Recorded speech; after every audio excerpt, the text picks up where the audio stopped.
Welcome everybody to tonight's event. My name is Roy Roberts. I am the president of the United Secular Alliance here at VCU. The United Secular Alliance is a group of atheist, agnostics, secular students. Apparently the people in the back cannot hear me. Never known. Can you hear me now? Good. Okay, like I was saying, I'm Roy Roberts, president of the United Secular Alliance. We are a student group dedicated to the promotion of secular ideals and providing a community for the non-religious students here at VCU. I would like to thank the Honors College and the College of Humanities and Sciences for their financial contributions, without which this event could not have happened. And I would like to thank some certain individuals, such as Shelley Mountjoy, which I'm here at the moment, Anthony Ellis, Larry Mendoza, and Dana Marks, who I believe is manning a camera at this moment, for their help with making this a possibility. I would also like to thank Dean Timothy Halsey of the Honors College, who will be moderating this event, and I will yield the floor to him.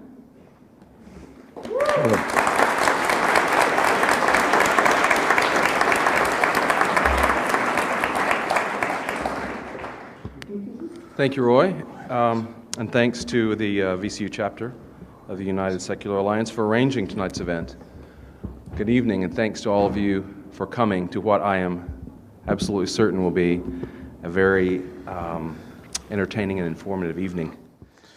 This evening, as you all already know, we're honored to have Christopher Hitchens and Frank Turek with us to debate an ancient and modern question: does God exist? There is perhaps no more contentious issue that we could consider. Accordingly, this debate will follow specific guidelines. To begin, each speaker will have 20 minutes to make his opening statement. Dr. Turek will speak first, since he argues in the affirmative. Following the opening statements, each speaker will have 5 minutes to rebut his opponent, followed by an opportunity to question his opponent directly. Each speaker will be allowed 3 questions of the other, with questions limited to 1 minute and answers to 5.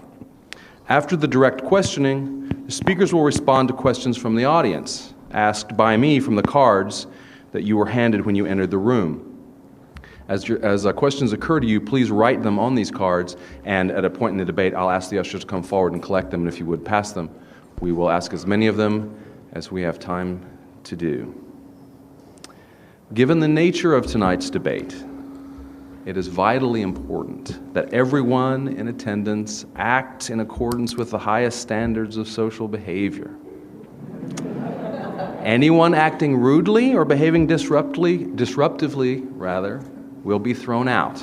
Really. And now, our speakers. Frank Turek is a speaker, author, columnist, and founder of crossexamined.org, an organization dedicated to presenting evidence for the Christian worldview at universities, high schools, and churches. He is a columnist for townhall.com and is the co-author of 2 books, including I Don't Have Enough Faith to Be an Atheist. He has appeared on numerous TV and radio programs, including The O'Reilly Factor, Hannity and Combs, and Politically Incorrect with Bill Maher. Dr. Turek has a doctorate in apologetics from Southern Evangelical Seminary in Charlotte, North Carolina, and a master's degree in public administration from George Washington University, where he also taught courses in leadership and management. Christopher Hitchens is the author of more than 10 books, including most recently, God is Not Great: How Religion Poisons Everything. He is a contributing editor to the Atlantic Monthly and Vanity Fair, and has written prolifically for American and English periodicals including The Nation, the London Review of Books, Granta, Harper's, Slate, and the Washington Post. He is a regular television and radio commentator, appearing on Hardball with Chris Matthews, The Charlie Rose Show, Real Time with Bill Maher, The Tavis Smiley Show, and C-SPAN's Washington Journal, among others. Mr. Hitchens is also taught as a visiting professor at the University of California, Berkeley, the University of Pittsburgh, and the New School for Social Research in Manhattan. Now, according to the rules of our debate, Dr. Turek will make his opening comments. Dr. Turek.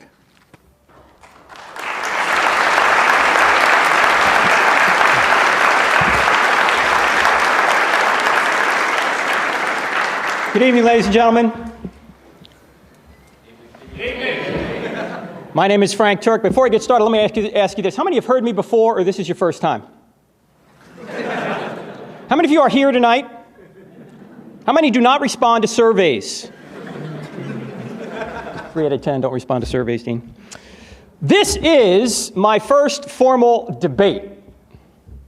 So give me a little grace if I can't cram everything I want to say into 20 minutes. I will say, however, I've had many informal debates, most of them with my wife, and I have not fared very well there. I will say, however, that she is probably the perfect sparring partner for Christopher Hitchens because her nickname at our house is Nails.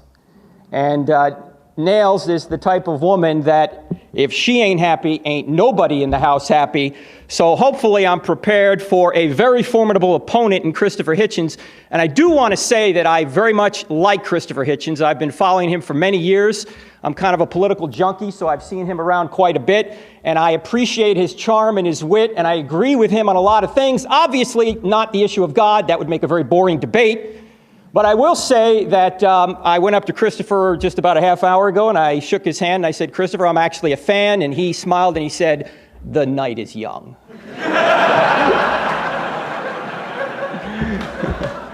I want to thank the United Secular Alliance. I want to thank Daniel Pendergrass. Where's Daniel? Are you here, Daniel? He was my contact here. I also want to thank Dean Timothy Hulsey, and I also want to thank, of course, Christopher for doing this debate. I think it's impossible not to like Christopher, and as I mentioned, I do. He's carrying the cross for atheism, and he carries it very well. Tonight, I'm going to carry the cross for theism, and I want to point out that I think we're both trying to explain the world around us. We both have the burden of proof to explain why reality is the way it is. I have to show how reality is best explained by theism, and Christopher has to explain how reality is best explained by atheism. And I think we should follow the evidence where it leads. I think that the evidence we see all around us and within us leads to a spaceless, timeless, immaterial, personal, powerful, intelligent, moral creator, i.e. what we would call a theistic God. And this creator created this universe and the life within us. Or the life within it, I should say. Now, I'm going to try and summarize my 450-page book, at least the first 200 pages of it, in the next 20 minutes, or next 18 minutes at this point now, and that is an impossible task. That would be about 20 pages a minute. Actually, I probably can do it because I'm originally from New Jersey. See, I speak at 150 words a minute with gusts to 350. So if I go a little quick, and you want to see more of the evidence, please get the book. I don't have enough faith to be an atheist. And I want to point out that all the proceeds from the sale of the book will go to feed needy children. Mine. Okay? See, I've got 3 sons. The oldest 2 are in college right now, so I need a little help, and one of them is sitting right over here. All right. Christopher, on page 282 of God is Not Great, available at fine bookstores everywhere, says this: "Thanks to the telescope and the microscope, religion no longer offers an explanation for anything important." I think that is exactly wrong. I think due to the telescope and the microscope, we are seeing evidence that leads directly to God. And I'm going to give you 3 major arguments for this, and then I'm going to give you 4 more that are a result, I think, of a theistic worldview. I'm going to spend most of my time on the 3, and then I'll just mention the last 4. The 3 are the cosmological argument from the beginning of the universe. The next one is the teleological argument from the design of the universe and the design of life. And the third is the moral argument. Let's start with the cosmological argument. And this is basically the argument from the Big Bang, that the universe had a beginning. If it had a beginning, it must have had a beginner. Now, for some reason, Christians are afraid of the Big Bang. I'm not afraid of the Big Bang. I believe in the Big Bang. I just think I know who banged it. Now, the evidence for the Big Bang is good. I'm going to give you evidence in an acronym, SURGE, S-U-R-G-E. I'm not going to spend a lot of time on it because I think even Christopher in his book on page 65 says the Big Bang is the accepted origin of the universe. S stands for the second law of thermodynamics, that the universe is running down. As that sun is up there, it is burning out. Ultimately, we will go to heat death, as Christopher has said in his book. Well, if the universe is eternal, that sun would have burned out a long time ago, but since the sun is still up there, and we still have energy here. The universe must have had a beginning. The second law of thermodynamics also says that ordered things go toward disorder. It affects the school. We have to paint the walls. We have to put gas in our car. The second law of thermodynamics also affects us as human beings. When you get older, the second law of thermodynamics is seen by the fact that we all get dresser disease. That's when our chest falls into our drawers. See, that's the second law of thermodynamics. The U in surge is the fact that the universe is expanding, discovered by Edwin Hubble in 1929. Hubble deduced that if the universe is expanding, if you watched everything in reverse, you would see it collapse back to a point, mathematically and logically to nothing. So the universe exploded into being out of nothing. The G stands for the great galaxy, the R stands for the radiation echo, discovered by accident by Penzias and Wilson, two scientists working at Bell Labs in Homedale, New Jersey. They discovered basically the radiation afterglow, or the remnant heat from the initial Big Bang explosion. The heat is still out there. It's just a couple of degrees above absolute zero. Now, good theories predict future discoveries, and they said if the radiation afterglow is out there and the Big Bang really did occur, we ought to find very fine temperature variations among the radiation afterglow. So they sent up a satellite in 1989 to circle the Earth. It's called the Kobe Space Satellite, to measure this radiation afterglow. And for 3 years, they found nothing until they tuned their instruments just a little bit more precisely and found that there were temperature variations in the radiation afterglow, and they were down to 1 part in 100,000. George Smoot, the leader of the expedition, said, if you're religious, it's like looking at God. Stephen Hawking said this is the greatest discovery of cosmology, perhaps the greatest discovery of all time. Those temperature variations allowed galaxies to ultimately form, so we could ultimately be here. The E in surge stands for Einstein's theory of general relativity, which says time, space, and matter are correlative. You can't have space without time. You can't have time without space and matter. And in effect, it says that the universe came into existence with space and time together. In other words, once there was no time, once there was no space, once there was no matter, and then bang, out of nothing, the universe exploded into being. What is nothing? Aristotle had a good definition of nothing. He said nothing is what rocks dream about. Nothing.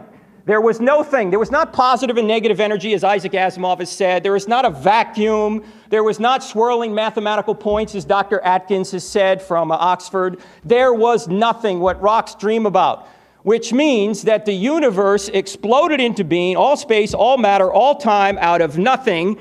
And several scientists have pointed this out. Stephen Hawking said almost everyone now believes that the universe and time itself had a beginning at the Big Bang. Agnostic astronomer Robert Jastrow, the man who sits in Edwin Hubble's chair, or who did until February when he died, he was an agnostic. He sat at Mount Wilson and looked through Hubble's telescope. He wrote a book in 1978 called God and the Astronomers. And here's what Jastrow wrote. Or here's what he said, actually, in an interview. He said, astronomers now found they've painted themselves into a corner because they have proven by their own methods that the world began abruptly in an act of creation to which you can trace the seeds of every star, every planet, every living thing in this cosmos and on the earth. And they have found that all this has happened as a product of forces they cannot hope to discover. That there are what I or anyone would call supernatural forces at work is now, I think, a scientifically proven fact. Why isn't an agnostic astronomer saying supernatural forces are at work? Why couldn't nature have created the universe?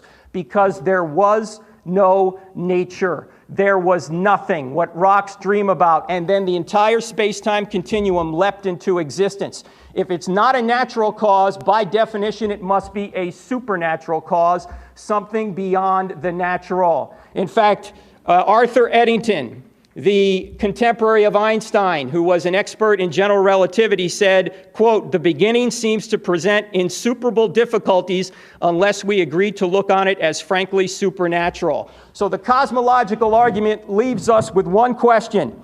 Either no one created something out of nothing or someone created something out of nothing. The atheistic view is no one created something out of nothing. The theistic view is someone created something out of nothing. Which view is more reasonable? I think Julie Andrews had it right. Nothing comes from nothing. Nothing ever could. That's the cosmological argument. The teleological argument, the design argument, actually has two arguments contained within it. It is the argument from design. And there are dozens of factors about the universe that are precisely designed for the existence of the universe and life.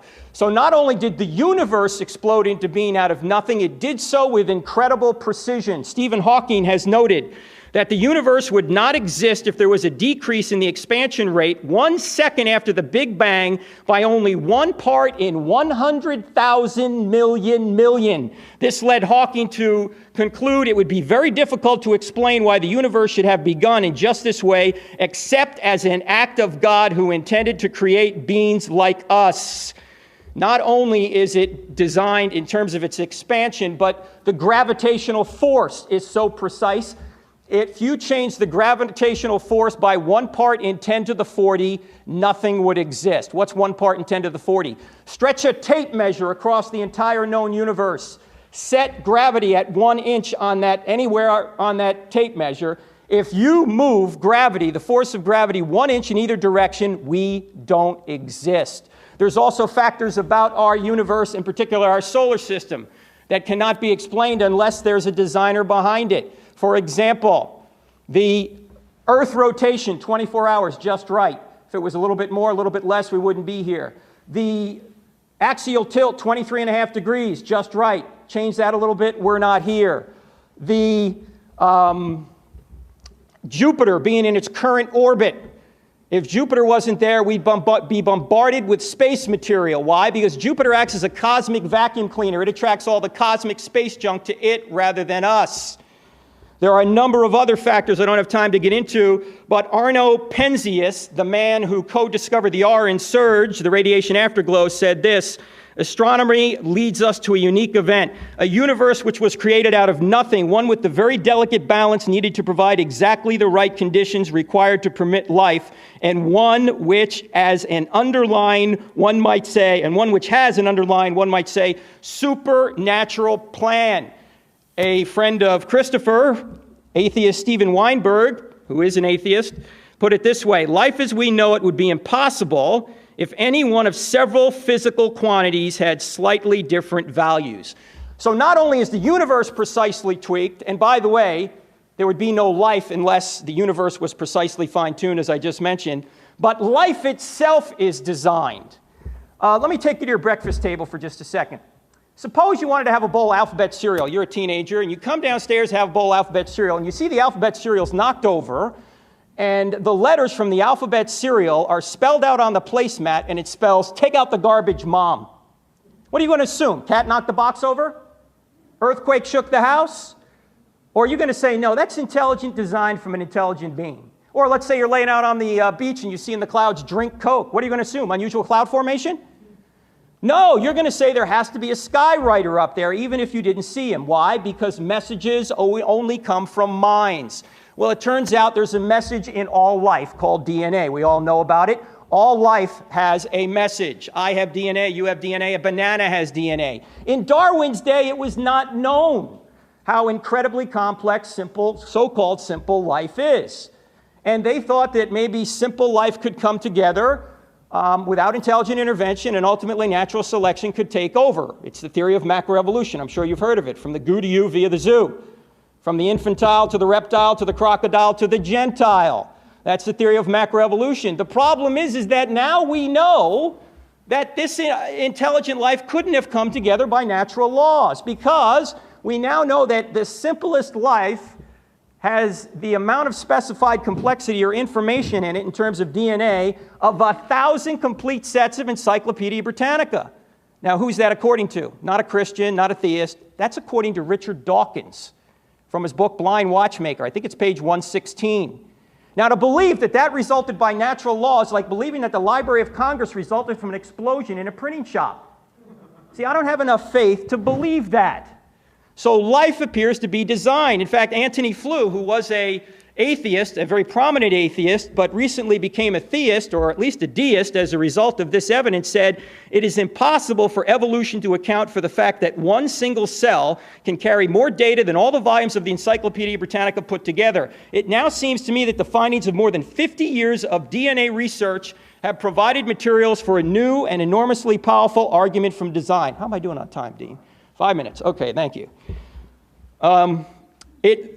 Design is so prevalent that even people like Francis Crick, the co-discoverer of DNA, Sir Fred Hoyle, who coined the term Big Bang in a derisive way, are now, or were, proponents of panspermia.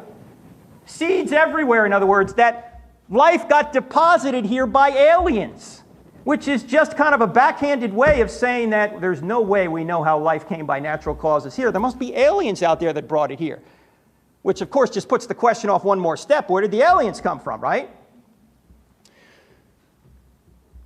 There's a lot more on the design argument, but I'm running out of time here. Let me just give you one quote from Chandra Wickramasinghe, who is a student of Sir Fred Hoyle.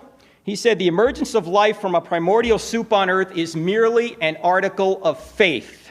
Sir Fred Hoyle said, "A common sense interpretation of the facts suggests that a super intellect has monkeyed with physics as well as chemistry and biology, and that there are no blind forces worth speaking about in nature." So cosmological argument, teleological argument. Now let's move on to the moral argument.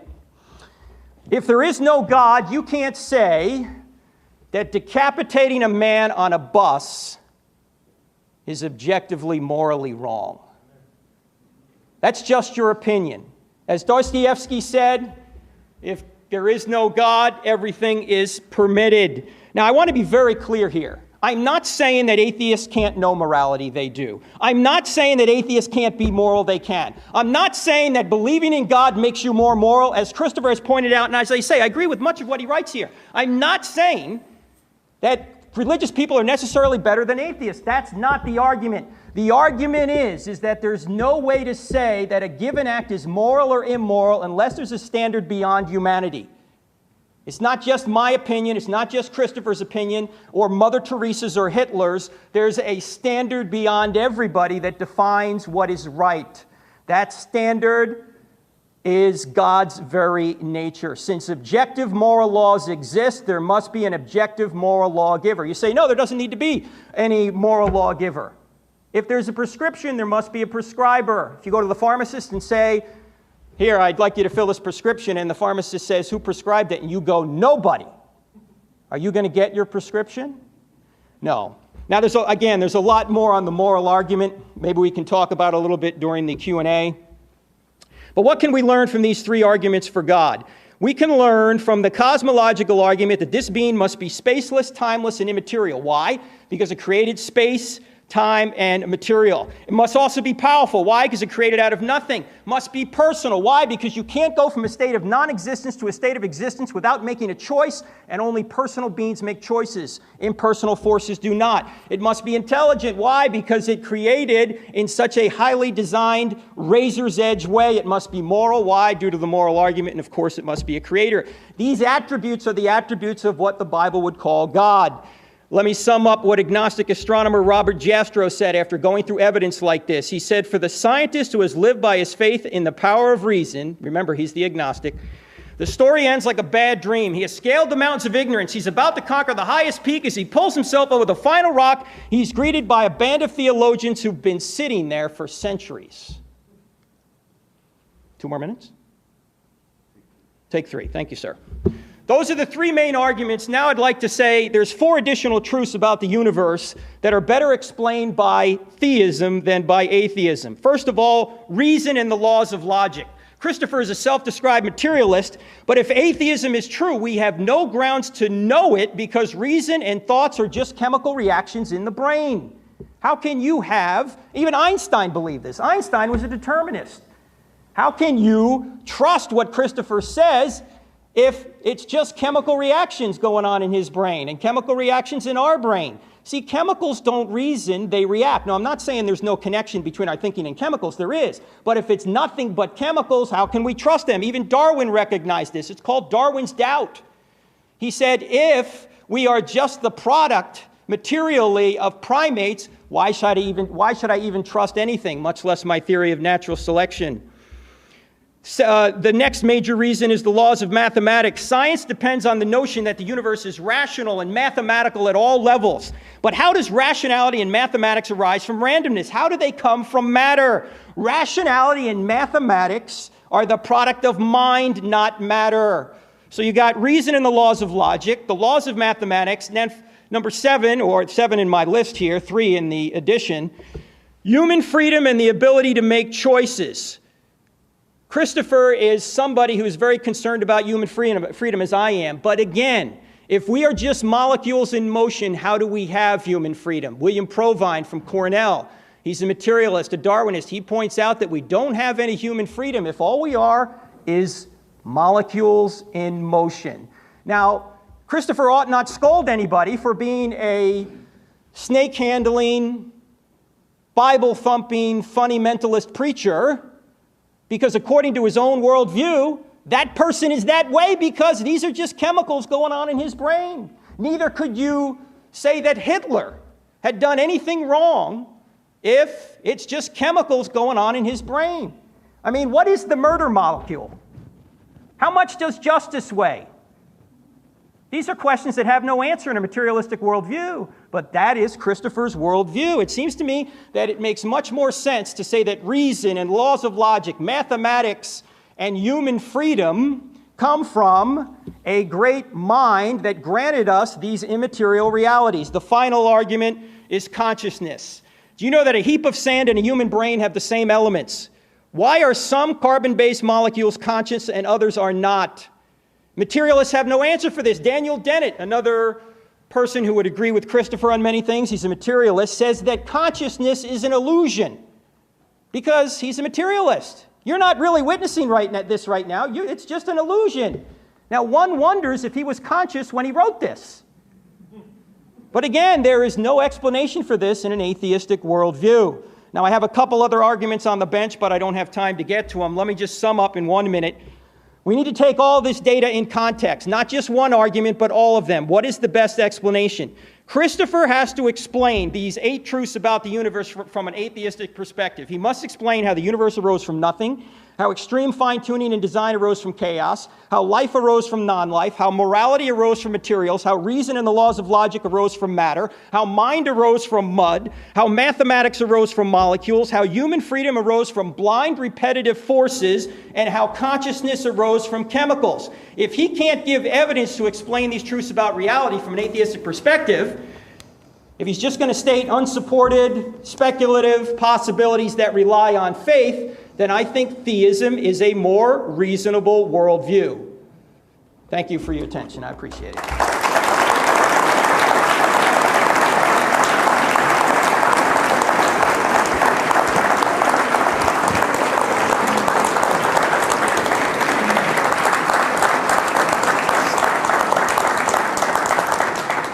Thank you, Dr. Turek. We'll now have 20 minutes from Mr. Hitchens at his opening statement. Let's see.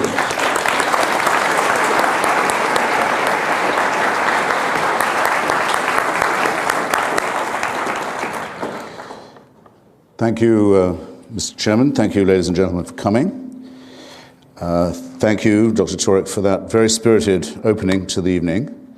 I should say first it's a great honor to be in the capital of the great state of Virginia.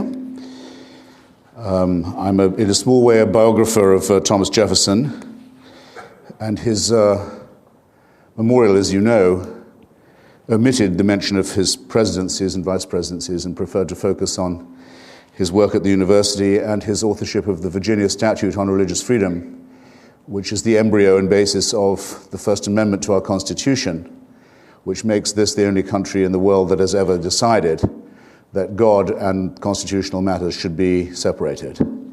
And it's in defense partly of that civilizational impulse that I rise this evening to satirize the idea that we're here by somebody else's permission and owe that person an explanation, which is what it is to be a theist, if not a deist at any rate. I almost never watch television, and I'm usually glad that I don't, but now I'm glad that I'm forced by my daughter to watch Family Guy. Because you may possibly have seen the moment when the chubby father comes down in the morning and looks at his cereal in the bowl, accepting one of your more sophisticated challenges, sir. And he says, "Look at this." It says, "Woo, woo, woo, woo, woo." And his daughter says, "Those are Cheerios, Dad." But I accept the ontological challenge. And I accept it in this way. The answer to the question with which we confront ourselves tonight, or are confronted if you prefer, does God exist, is to me, yes, it does. It must do. It must do because it is so real to those who do believe in it. There are people of whom it may be said that for them, God does exist. I've become perfectly persuaded of this by now. There is no form of persuasion that would make me assent to this proposition. Some of us are born, we're born too, in answer to Blaise Pascal's own problem, the one that made him write his Pensées and address them to those who are so made that they cannot believe. Those of us to whom almost everything that Dr. Turek just said would be the mere equivalent of white noise. I suppose it's my job this evening to explain ontologically how that is the case. Perhaps I'll do it by force of example. Recently, very recently, in fact, as little ago in time as last year, the Vatican announced that limbo, the destination of the unbaptized child soul, no longer exists. There is no such place. St. Augustine was in error, it appears, in sending so many children, at least the souls of so many unbaptized children, to this destination for so long.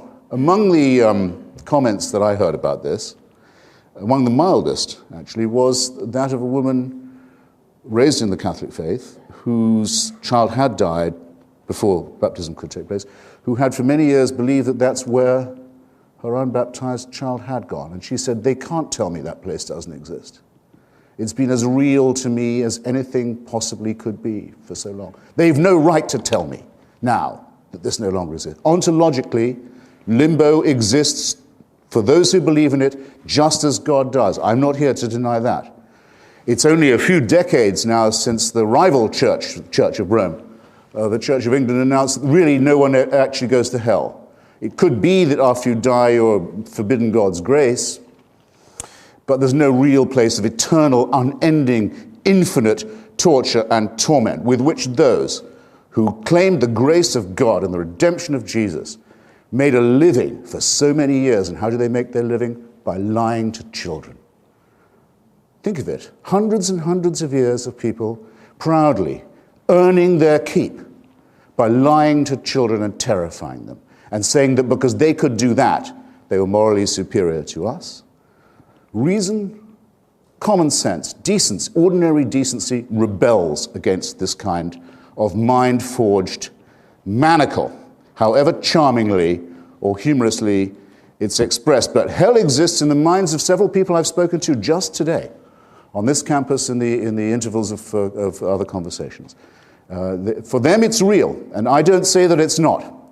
But what I want to show is that it can, if it does exist, nonetheless be abolished, like many other mind-forged manacles and man-made tyrannies that confront us. And in fact, that this belief in a supreme and unalterable tyranny is the oldest enemy of our species, the oldest enemy of our intellectual freedom and our moral autonomy, and must be met, and must be challenged, and must be overthrown.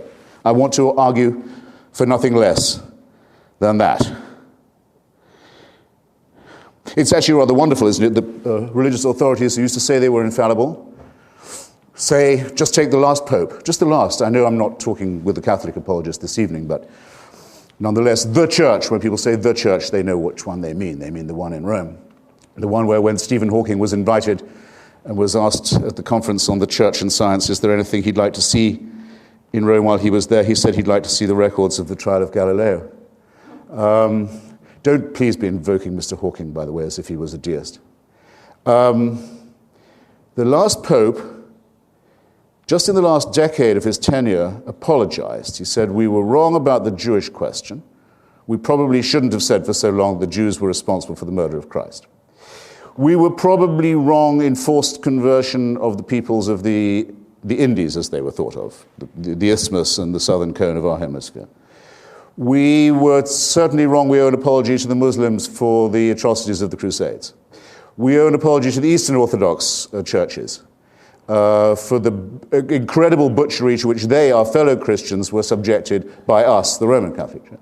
And we probably owe an apology to the Protestants for saying and so many awful things about them and torturing and burning and killing them too. So having now said we were completely wrong and completely cruel and completely sadistic and completely violent and retarded human civilization for that many centuries in that many countries and continents, we're quit. And now we can go back to being infallible all over again. There are people who on faith will accept being spoken to in that tone of voice and in that way. But I, ladies and gentlemen, am not one of them. And I don't think there's any form of persuasion that should allow you to be spoken to as if you were serfs or slaves either. Proceeding with the ontology with which I began, the Aquinas point, that if you can conceive of something, whether it's a ghost, a phantasm, or a deity, if you can conceive of something, it is in some sense real if it's real in your mind. And showing with the obvious fallacy that has always attended that, is it nonetheless possible for an atheist to say, a proclaimed atheist to say, as I do, proclaim myself to be, that God positively can be said not to exist? No. It's a very common misunderstanding about my fraternity, sorority. I'll just take a moment to clear it up. The atheist says, no persuasive argument for the existence of God has ever been advanced or adduced without convincing rebuttal. That no argument in favor stands or has been found to stand the test of argument and evidence. We cannot say that we know that there could be no such entity. Among other things, we are too reverent of the extraordinary time of discovery, innovation, pushing back of the frontiers of knowledge and understanding that's taken place just in our own time to make any such remark. But by saying this, we say, I think, quite a lot. There is no valid or coherent or consistent argument that would not work, if it comes to that, for the existence of any God. Now, I notice it was by a slight work of elision, a bit of tap dancing there, that Dr. Turek went from being a deist to a theist, and then from being a theist to a Christian. Now, I know he does not believe in the existence of the sun god Ra. I'm practically certain he doesn't believe in the existence of Zeus. If you'll pick up a copy of my Portable Atheist, a selection of the finest writings by non-believers, down the years, and just turn to the 3 pages where H.L. Mencken lists the easiest to name 3,000 gods that used to be worshipped and that no longer are held to exist by anybody, you'll spare me the trouble of reading them out. No, he thinks he doesn't just know, Dr. Turek, that there is a God, he knows which one is the right one from a potentially infinite list, actually from a list that's as long as the number of people there are or have ever been in the human species, because if you ever argue with a theist or a deist, as I do every day, you'll find they all believe in a God of their very own. Indeed, they often say a personal God. Indeed, they often say a personal savior. So out of what are we reifying a concept that applies to all of us? Out of nothing but wish thinking and nonsense and fear and ignorance and above all, and I'm not quitting on this point, servility. Everyone in this room is an atheist. Everyone can name a God in which they do not believe. Let them advance the case that the one in which they believe is the superior one.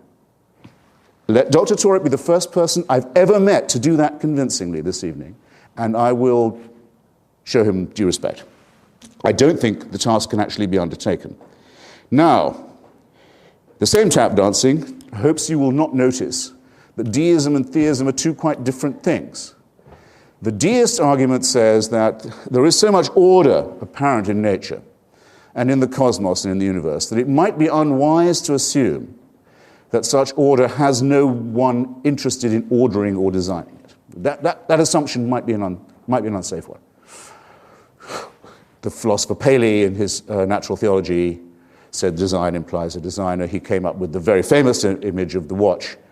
If you come across a watch, if you're a primitive tribesperson in the Sahara, you may not know what it's for, but you know that it's not a rock or a vegetable. You know it has a purpose, and someone made it that way.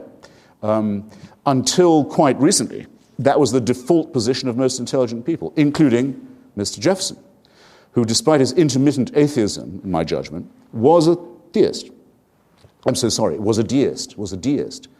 He would debate among the many skills he had, was a very advanced level of paleontology. He would debate with the greatest paleontologist of his time, the Count de Buffon. How comes it? How can it be that we find seashells so high on the mountains of Virginia?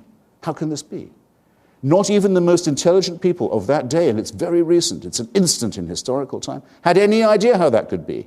There isn't anyone in this room who wasn't educated and brought up knowing exactly how that is.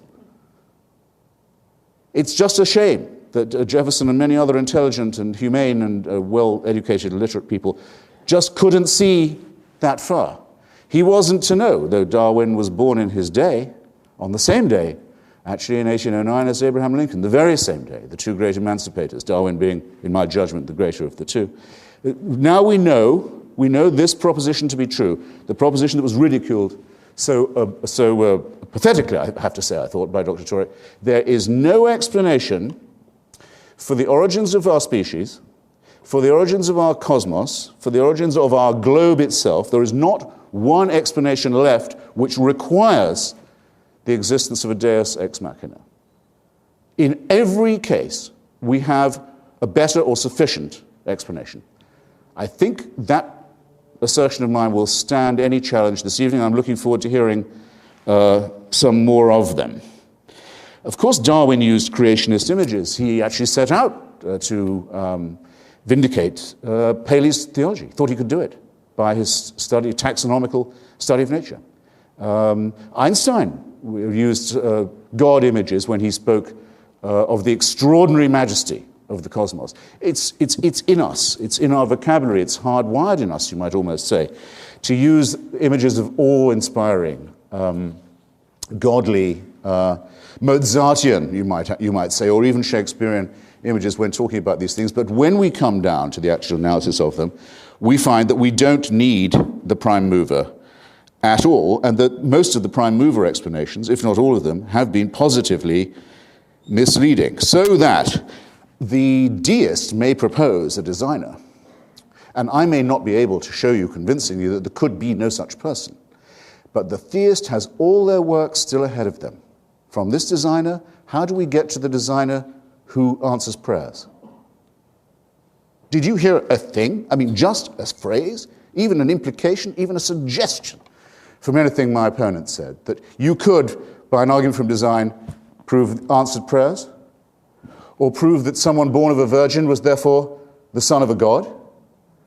Or could prove that resurrections occur, and that by people being tortured to death thousands of years ago, we are now redeemed, that we are vicariously forgiven our own offenses by human sacrifice? How does deism help you to that?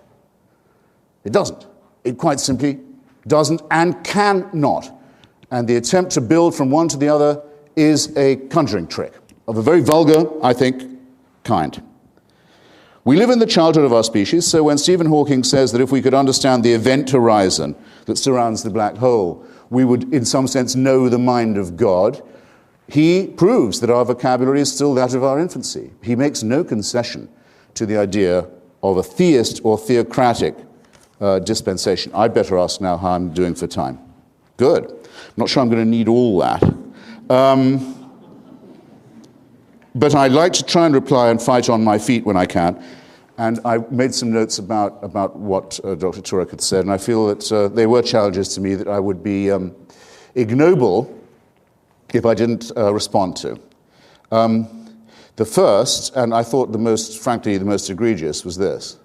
I find it extraordinary that it can be said on a university campus in this year of grace that without God, humans are capable of doing anything.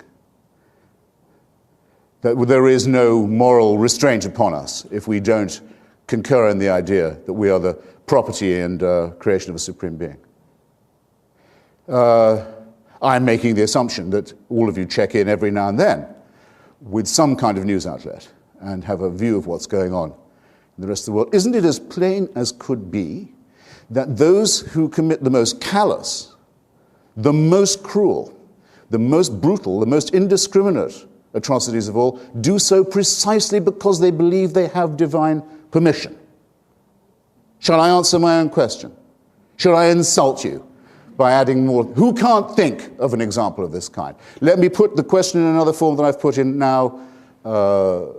Every forum from YouTube to C-SPAN, to the wireless, to the print, to the radio, to the television, and innumerable forums to those who say that without God there can be no morality. You are to ask yourself two questions. You are to name a moral action undertaken, or a moral and ethical statement made by a believer. I dare say you can do it. You are then to say that you can not imagine a non-believer making this moral statement or undertaking this moral action. Can you think? Can you now think? Can any of you think? You don't have to answer now. You have all night, and you have my email. And I've done this with everyone from the Archbishop of Canterbury to even lower people. You name me the ethical and moral action or statement that a believer can make and an unbeliever cannot, and there's a prize. And I'll tell you about that later. Now there's a second question. Think of something wicked that only a believer would be likely to do, or something wicked that only a believer would be likely to say. You've already thought of it. The suicide bombing community is entirely religious. The genital mutilation community is entirely religious. I wouldn't say that the child abuse community is entirely religious. I wouldn't. But it's bidding to be entirely religious. It operates on the old Latin slogan, "No child's behind left." How dare anybody, how dare anyone who speaks for religion say of us, the secular and the non-believers, that we are the immoral ones? It is itself a wicked thing to say. Itself an absolutely indefensible thing to say. No, the decapitation on the bus is going to be done by someone who thinks God is telling him to do it. Smerdyakov is actually the stupidest character in Dostoevsky's novel. He's the one who makes this proposition. Everyone has to understand that it is those who feel that the divine is prompting them, who feel they're permitted anything and everything. And it is those who are the leading, most salient, most violent, most vicious opponents of the values and civilization that Thomas Jefferson stood for and promulgated.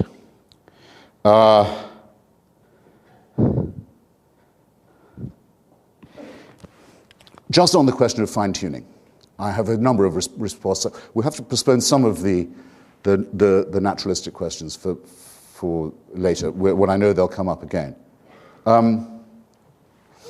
You mentioned Edwin Hubble and the way that he saw the red light shift and saw that the universe was not just expanding, but expanding very fast away from itself, that the Big Bang had not stopped. Lawrence Krauss, great physicist, probably the next Nobel Prize winner, has noticed that most of people's assumption was wrong. That though this expansion was taking place, it was thought, the rate of speed of the expansion must surely be declining. People still think in Newtonian terms in this way. No, says Krauss, he's pointed it out and now it's agreed by all. No, the Hubble rate of red light shift is increasing. The universe is dissipating itself at high speed and the speed is getting greater. What does this mean? Well, it answers the question of why is there something instead of nothing? Because now we have something. We're all here because there's something. And nothing is coming right for us.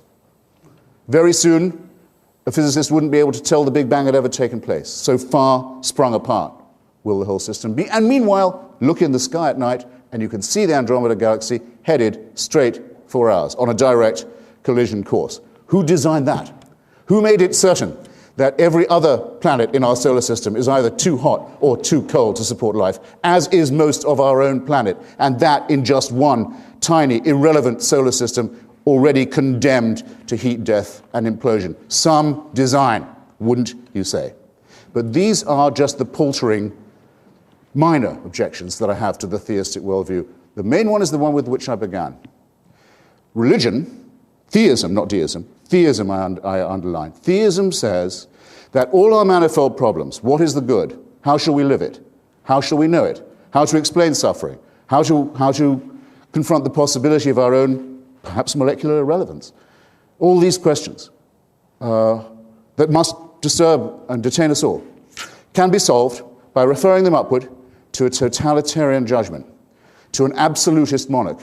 The other thing that the Virginia Statute on Religious Freedom was supposed to rebut. repudiate, disown. Yes. I promise you, 30 seconds. There is no totalitarian solution to these problems. There is no big brother in the sky.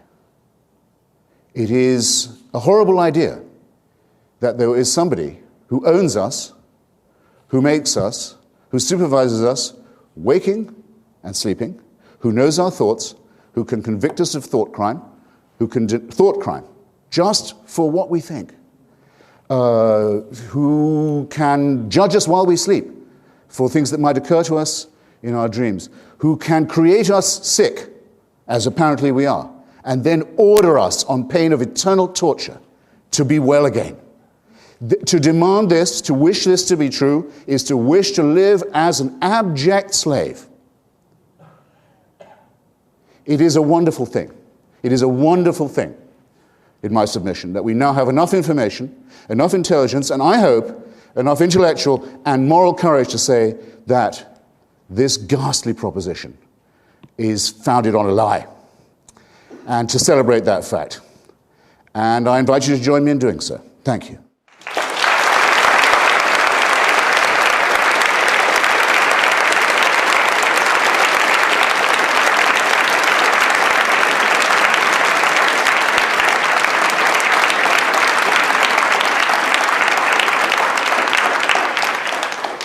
Thank you, Mr. Hitchens. We now have 5 minutes of rebuttal from Dr. Turek.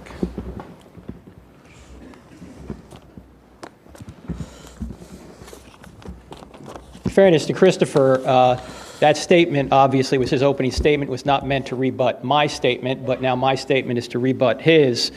And I want to point out that most of what Christopher just said there is pretty much complaints about religion and religious people and has no impact on whether or not God exists. Religious people can be the worst people that ever lived. That says nothing about whether or not God exists.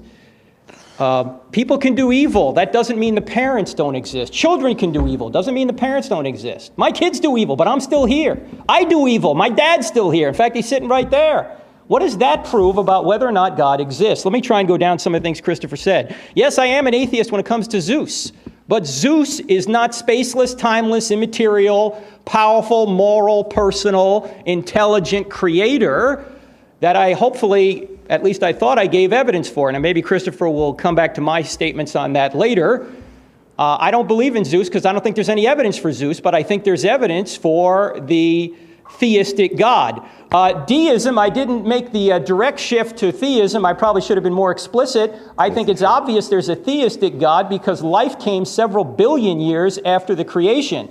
That is not a deistic concept. That is a theistic concept. I didn't say anything about Christianity. Even though I am a Christian, I don't have time to defend Christianity here. I'd love to debate Christopher on the issue of Christianity in the future, and I'll publicly offer that right now. If he wants to debate whether or not the New Testament documents are reliable and tell us really what happened about what Jesus came and said and did, I'd be happy to do it. But when I mentioned before, I have a couple arguments on the bench. I've got almost a full baseball team of arguments here. I've got a couple arguments on the bench. It's the resurrection is one of them, and I don't have time to get to that here. So I'm not backing up the Christian God here. I'm backing up a theistic God, even though personally I do believe in a Christian God. He claimed Darwin was the great emancipator, and that he went on to talk about atrocities, and I think he again missed my point. As I said before, I'm not saying atheists can't be moral. Christopher, what he says in his book again, much of it is true. Religious people have done awful things. In fact, Christianity predicts we'll be hypocrites. That's what the church is. It's full of hypocrites. Whenever somebody says, I don't want to go to church, there's too many hypocrites down there, I always say, come on down, pal, we got room for one more. That's what the church is. We're all fallen. We're all sinners. That's why we need a Savior, because we can't do it. And Christopher said, well, how can you command somebody to be well when they have no capacity to be well? Well, we were well in the beginning, and I'm going into Christian theology here, I understand. I'll just try and answer the point. We were well in the beginning, but then we messed up, and so God, the great physician, came back to save us. That's Christian theology. As again, I don't have time to support it. I'm just pointing out that is the theology. Now, Christopher talked about atrocities, but again, on the atheistic worldview, here's the main point. How do you define what an atrocity is? Who defines it? Who has the authority to define what an atrocity is? The carbon atom? The benzene molecule? I'm not saying you have to believe in God to be moral. I'm not saying that only religious people are moral. I'm not saying atheists can't be moral. I'm not saying atheists don't know morality. I'm saying there's no way to justify what is right and what is wrong unless there's some authority that provides it. What is the authority? In a materialistic worldview, there is no authority. The carbon atom has no moral authority over you. And it seems that Christopher goes on and on about how he does not want to be under some kind of divine totalitarianism. That is a moral rejection of God. Where does he come up with this immoral totalitarianism? His worldview does not afford immorality, because his worldview does not afford morality. He has to borrow from the Christian worldview in order to argue against it. In fact, he has to sit in God's lap to slap his face. Where does he get morality from? Where does he get reason from? Where does he get mathematics from? Where does he get consciousness from? Where does the universe... He said there are explanations for where the universe came from. Atheistic, I'd love to hear them. I haven't heard one yet. How does something come from nothing with extreme fine-tuning? What is the explanation for that? He said there are arguments for the beginning of life that are naturalistic, not according to the people who are studying the matter. How about Francis Crick? If I can find his quote here. Francis Crick said, "Every time I write a paper on the origin of life, I swear I'll never write another one because there's too much speculation running after too few facts." Mark Kirshner of Harvard and John C. Gerhardt of Berkeley said, "Everything about evolution before the bacteria-like life forms is sheer conjecture." Biochemist Klaus Doss admits that after more than 30 years of research into the origin of life has led to, quote, "a better perception of the immensity of the problem of the origin of life on Earth rather than its solution. At present, all discussions on the principal theories and experiments in the field either end in stalemate or in a confession of ignorance." Now, I'm not saying that this is a default position, that it must be God. I'm not saying that I just lack a natural explanation for the origin of life. I'm saying that specified complexity, information, the DNA structure that we all have is evidence for an intelligent being. Because information only comes from minds. The laws of ink and paper did not create, God is not great. There was a mind behind it that brought it into existence. And there's a mind behind DNA. What is the atheistic explanation for DNA? What is the atheistic explanation for information? What is the atheistic explanation for all of these 9 things I mentioned? How much time do I have? I have none. Survey said, sit down. Yes, sir. Thank you.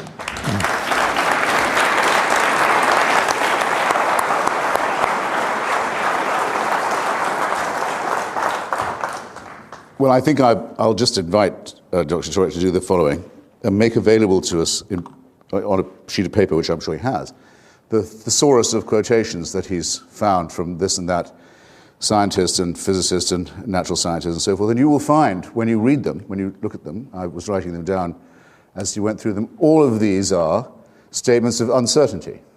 All of them. They're statements of all we know is how little we know. That's been, for many years, my definition of an educated person. Someone who knows enough to know how ignorant they are. It actually is it's not my own original definition, it comes from the Greek, but it's the only definition that works. And no one toiling in the field of science could possibly say anything less or more of themselves, especially at a time like this. But there you have it right away. The theistic and the deistic explanation has to be based on a certainty that there is a supervising and, if you want to be a theist, a caring and intervening creator who manages these matters. And there hasn't been a single sentence so far from Dr. Turek in support of that proposition. Let me give you an example. The event horizon of Stephen Hawking that I just mentioned, I'll take a cosmological one to begin with. The event horizon is the lip of the black hole. Suppose you could travel towards a black hole and see it, and see the lip of it, and notice it before you went in and over and down. That's what's known as the event horizon to physicists. Hawking had a gravely ill colleague in Cambridge who said if he knew he was definitely going to die, that's the way he'd like to go, be falling into the event horizon lip of the black hole, because in theory you'd be able to see the past and the future and time, except you wouldn't have quite enough time to do so. But there would be a grand way to check out if you were a physicist. Turn away from this, turn away from that. These incredible, majestic, awe-inspiring thoughts say that think about the burning bush instead. Think about the trivial miracles witnessed by sheep-herding peasants in Bronze Age Palestine. And think about the debt that they feel that we should incur for their sins. It was stated by Dr. Turek that the sins of these people, the transgressions of these people, and the debt they owe their Creator bind all of us as sinners. What a shame we're not perfect. What a shame there's nothing we can do about it. What a shame we're created already in prison and have to earn our emancipation. I tell you again, this is servility to the ultimate power. Now, there are people in this audience much better equipped than I to say that there is so far nothing in our natural world, to move away from the cosmological, there is nothing in our natural world, the globe we live on, that cannot be explained by random mutation combined with evolution by natural selection. Nothing works without that assumption. Everything works with it. There are lots of things that remain to be decided, but it's not a theory, or not just one. It does work, it is operational, it doesn't require a prime mover. Occam's razor says we should dispose of unnecessary, needless assumptions. That's what I propose we do in this case. I'll put it another way. How long would you say Homo sapiens has been on the planet?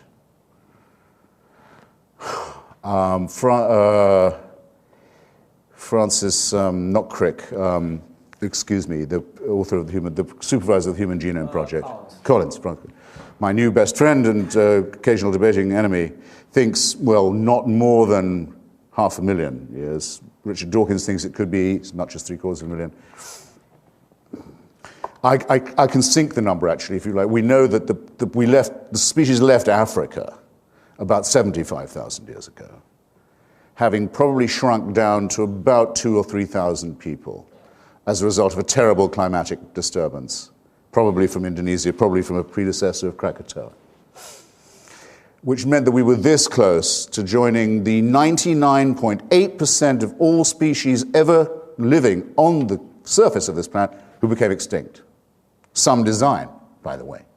Profuse creation of millions and millions and millions of life forms, all to be wiped out, with not even anyone left to testify to their previous existence. We nearly joined that lot. Managed to get out of it just in time. Let's call it, I don't want Francis's million or 500,000 or Richard Dawkins' 75,000, whichever way around. Just give me that amount of time. Suppose we've only been around for 75,000 years. Monotheism, Christianity, Judaism, Islam shows up, 4,000 or 5,000 years ago at the most. Right? So if you give me my most microscopically small assumption of human existence, for at least 70,000 years, heaven watches as the human species is born, dies, usually of its teeth, usually at about 20, usually with its infants having about a 9, 10, 2% chance of living beyond. I don't have to draw you a picture. Watches this with indifference. Thousands and thousands of generations, miserable, illiterate, starving, hungry, to say nothing of the wars they'll fight with each other, to say nothing of the cruelties they will inflict, as well as the ones they will suffer just from existence. And only 3 or 4, perhaps 5,000 years ago, heaven decides it's enough of that. It's time for an intervention. And the best way to do it would be in the most primitive part of the Middle East, not in China where people can read and have looked at telescopes. No, in the most primitive part of the Middle East, basically by offering human sacrifice to them. This is a doctrine that cannot be believed by anyone who's studied anything scientific, anything historical, anything archaeological, anything paleological, anything biological. Can't be believed by anyone. Can't be only believed by someone who wants to be a plaything and a slave of a pitiless totalitarian power. How glad we should be that the evidence for this ghastly entity is nil. Good. Thanks.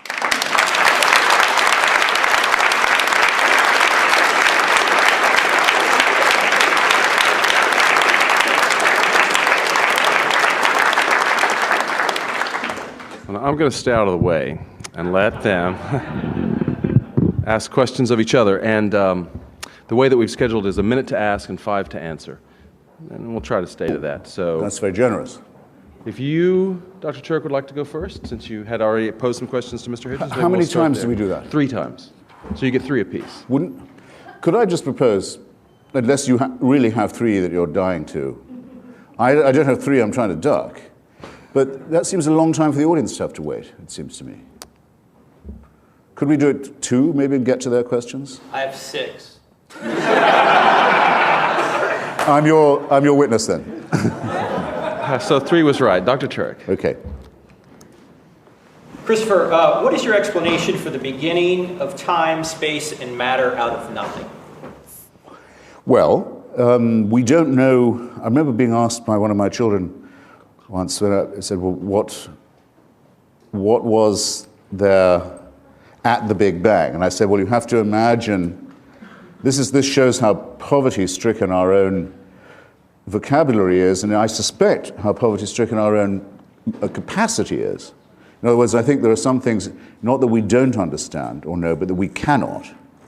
So we're reduced to sort of primitive images. But I said, suppose you could picture all of matter, the whole of matter, condensed into, I got this from Hawking, I think, one of his colleagues, condensed into something like a very small, dense black suitcase of the kind you see people carrying money in crime thrillers. And it's about to fly open. That's what you'd have to be able, and everything that's ever going to be is inside that. That was the best I could do. And I don't think many people could do, if I say it myself, that much better. But I was completely unhorsed because the kids said, well, what was outside the suitcase? And I thought, oh, well, I can't do that. And I don't know anyone who can. And that, in a way, would be my whole point. I don't have to know. You do. You're the one who says you know, not me. The theist and the deist say, oh, come on. We know. This is only possible with an author. It's only possible with a creator. It's only possible with a master and commander. It's only possible with a dictator. You're welcome. I don't need 5 minutes. Is it fair to say, though, that if the creation was out of nothing, and that's the common view today, that the being that brought it into existence, the cause, whatever it was... Don't say being. What ground do you have to say being? Because to go from a state of non-existence to a state of existence, you need to make a choice. No, you don't. You don't? How does something that... Where are you getting this choice from? The choice, how does first of all, there was no nature, there was nothing. So if there was nothing, how do you get something from nothing without a cause? How do you get, I can answer the same question in the way I did before. How do you get so much nothing from something? You look into the night sky, if you're in, say, the Carmel Peninsula, you can't do it from many parts of Virginia now, but if you are in certain parts of California, as I was recently, you can look into the night sky and see universes blowing up and bursting into flame every night of the week, several times. They had something, and it's all nothing now. Who's the author of that? Who mandated that? Who's the creator of that? Who's the dictator who demands that sacrifice? The fact that things... You're making a rod for your own back here. No, the fact that things go out of existence, Christopher, doesn't mean that they're not designed. The typewriter is out of existence right now, thankfully. But the typewriter's designed. So the fact that the universe is going to heat death doesn't mean that it didn't have a designer at the beginning. And, of course, religious people believe that somebody's going to intervene to stop it before it does go. And even if they do? Even if it doesn't, wait. if no, hold on. Sorry. Even if nobody intervenes, if it goes to heat death, it goes to heat death. Excuse me. Did the religious among you, ladies and gentlemen, understand, I did not, that there will be an intervention to make an exception in our case? That this will not happen to our cosmos? That God will prevent the heat death? That's the Christian view, and as I said... I had no idea. Yes. That a new heaven and new earth will be created. Genesis is paradise lost. Revelation is paradise restored. Have it your way. It sounds fatuous to me, I've got to say. Again, how do you get something from nothing? I am not the one who has to answer the question. Excuse me, you're the one who has to answer. You're the one who claims to know. You say there was a creation moment and a creator. I want to know why you're changing the subject and saying to me, how do I not know this? When you're the one who has all the information. I also want to know. I also want to know this. I want to know what sources you have that are not available to me.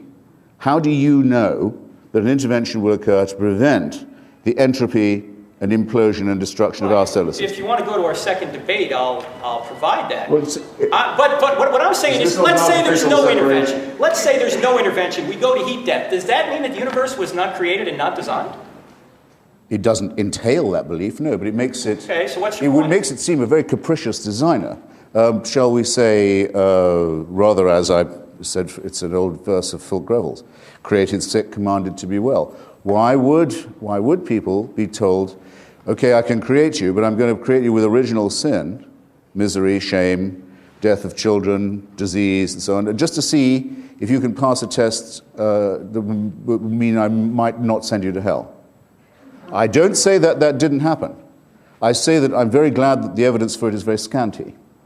And I accuse those who do believe it, and I can't have been surely misunderstood on this point, of harboring a very sinister desire to live in a totalitarian system. How do you define sinister? Mr. Hitchens. The desire to be a slave. Is that masochism? Is I think. That, I regard masochism. In your brain, I regard or is there masochism. Something beyond you that? I'll say that I think masochism is a sinister and creepy impulse. Yes. Mr. Hitchens. Question for Dr. Turek. All right. I won't take a minute to ask. I don't just support and try and help out those who dissent from the ridiculous belief of Christianity, the horrible idea of vicarious redemption. In other words, the idea that by watching another person suffer, an innocent person suffer, that you could be freed not just from your debts or your sins, but your responsibilities. You could cast your sins on a scapegoat. I don't just oppose that disgusting belief. I oppose the Judaism from which it's plagiarized and the Islam that plagiarizes from it. And I give publicity and exposure whenever I can to those who were brave enough in old times to oppose this nightmarish belief. And one of the great opponents of the Islamic totalitarianism in ancient Persia was the great Omar Khayyam, perhaps the greatest poet of old Persia, whose Rubaiyat, I'm sure, is known at least to some of you. And my favorite verse of this comes from the Robert Le Gallienne translation, and it takes the form of a question. The quatrain is in the form of a question. It says, "And do you think that unto such as you, a maggot-minded, starved, fanatic crew, God gave a secret and denied it me? Well, well, what matters it? Believe that too." To this magnificent astronomer and scientist and physician and humanist of Persia, who opposed the cruel, sadistic, verminous, ignorant mullahs of his day, I borrow the question, what is your authority for saying that you know something that I don't? Christopher, I'm giving a probability argument.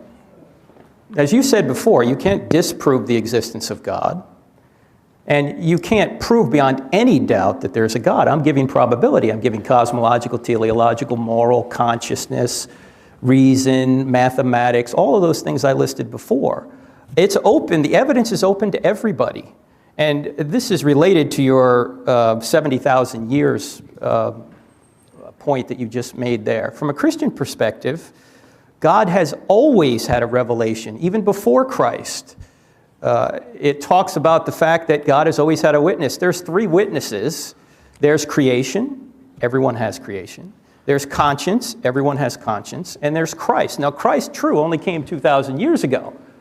But his sacrifice of atonement, his sacrifice of atonement is retroactive to everybody that lived before him. So he's always had a witness. It is quite convenient, and that is the very nature of God. You're absolutely correct. Well, I got him to say it.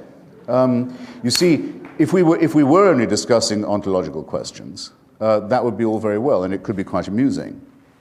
I could say that you require a higher degree of standard of proof for your proposition than I perhaps do for mine, and you'd probably accept that, and so forth, and we could go back and forth. But we'd be paltering again with the essence of the matter, which is this. The difference between the theist and the deist is as follows. The deist says, may not make sense without some kind of designer. The theist says, when I tell you what to do, Christopher, I have God on my side. The deist says, he can tell what God wants of me, what length I should shave off the end of my penis, if I'm a boy or have a male child, or off the clitoris if it's a female child. He knows to the exactitude what the proportions of that should be, what the diet should be, what the dietary laws ought to be, who I should sleep with, and in what position. And various other things. And since God doesn't ever directly appear and say, do it this way, it's done for him, and this is really convenient, by human representatives who claim to act in his name. So that's why I think your standard of proof should be a great deal higher, because if the reason this point is important to you is because it would mean real power in the only world that actually exists, which is the material world, of you over me. And you wonder why I'm not keen. Okay, the material world is all that exists. That thought that you just mentioned, Christopher, the material world that all that exists, is that thought material? And if it is, why is it true? That sounds like casuistry to me, but I mean, I certainly think that that everything that I am capable of thinking, saying, feeling, and so forth does depend on my continued existence as a, what shall we say, mass of molecules, or shoot me in the head, and I can't go on like this. And I won't be coming back to bother you either. Question? Sure. Nor am I going anywhere after that's happened. Christopher. And I don't wish it otherwise, by the way. I don't wish it otherwise. God gives you what you desire. So, would that were the case? I have bear with me, a relatively long question here. After admitting that an unborn child is a human being, you write on page 221, and thankfully you say in the book that it's nonsense that an unborn child is not a human being. You admit that the unborn child is. You say this, and I quote, "There may be circumstances in which it is not desirable to carry a fetus to full term. You then go on to advocate termination of pregnancy if birth control fails." Here's my question. Why is it that, according to you, when God plays God by taking a life prematurely, in the Old Testament, for example, it is a moral outrage, but when you play God by taking a life prematurely through abortion, it is a moral right? Well, it's a false distinction. I mean, that's not what I say. I mean, I say that the great abortifacient is, I would say, nature. I don't say God. Of course, God does not decide that so many pregnancies are not carried to full term. Nature knows, in the case of our species, as with every other mammal and primate, that some fetuses are not going to make it and flushes them out. That's just a brute fact. We wouldn't be here if that wasn't the case, because we're, as you know, adapted biologically to an environment we've abandoned, the savanna. That's why we have appendices that are designed for grass eaters, and you know all of this. It's all very well knowable. You can't be having a brood of sickly, half-baked children and get away from the predators. I mean, so nature is the great abortifacient. I certainly don't blame God for it. I do, as a humanist, believe that the concept unborn child is a real one, and I think the concept is underlined by all the recent findings of embryology, about the early viability of a well-conceived human baby, one that isn't going to be critically deformed, or even some that are, will be able to survive outside the womb earlier and earlier and earlier. And I see that date only being pushed back, and I feel a responsibility to consider the occupant of the womb as a candidate member of society in the future, and thus to say that it cannot be only the responsibility of the woman to decide upon it, that it's a social question, and an ethical and a moral one. And I say this as someone who has no supernatural belief. So your question ought to have been this: how do I have any ethical opinions, since I don't believe that I'm created? And I don't believe I'm going to heaven. I prefer the first question, if you don't right, mind. but okay, but I mean, it just isn't it entailed by it? I appeal to the audience. Have I not answered the question about the termination of pregnancy? Which bit have I not answered? You better prompt me then. I'll read it again. Why is it that according to you, when God plays God by taking a life prematurely? Well, it isn't according to me. I don't say God does that. Nature in does your it. book, which is right over here, you have an entire chapter about the atrocities in the Old Testament. Yes. And the atrocities have to do with God commanding genocide and those things. And you obviously have a problem with that, as many people should. So my question again is, why, according to you, when God plays God by taking a life prematurely in the Old Testament, is it a moral outrage, but when you play God by taking a life prematurely through an abortion, it is a moral right? But once again, I'm sorry if my work is so obscure, but I don't say that I have a moral right to terminate a pregnancy. I've given all the reasons that I think hedge that question ethically and morally very sternly, very stringently. And in any case, it's not like saying that every living child of the Amalekites should be destroyed. And an injunction by God to Moses to say he's been too merciful and he's spared too many children and enslaved too few women and didn't make the genocide complete. I'm sorry, I've never been accused of, and I expect not to be, if I'm lucky enough in my life, of any such thing. And the idea that there's a moral equivalence between the two, or handling the really difficult question of an unviable fetus and what should be done about it, isn't a moral equivalence at all.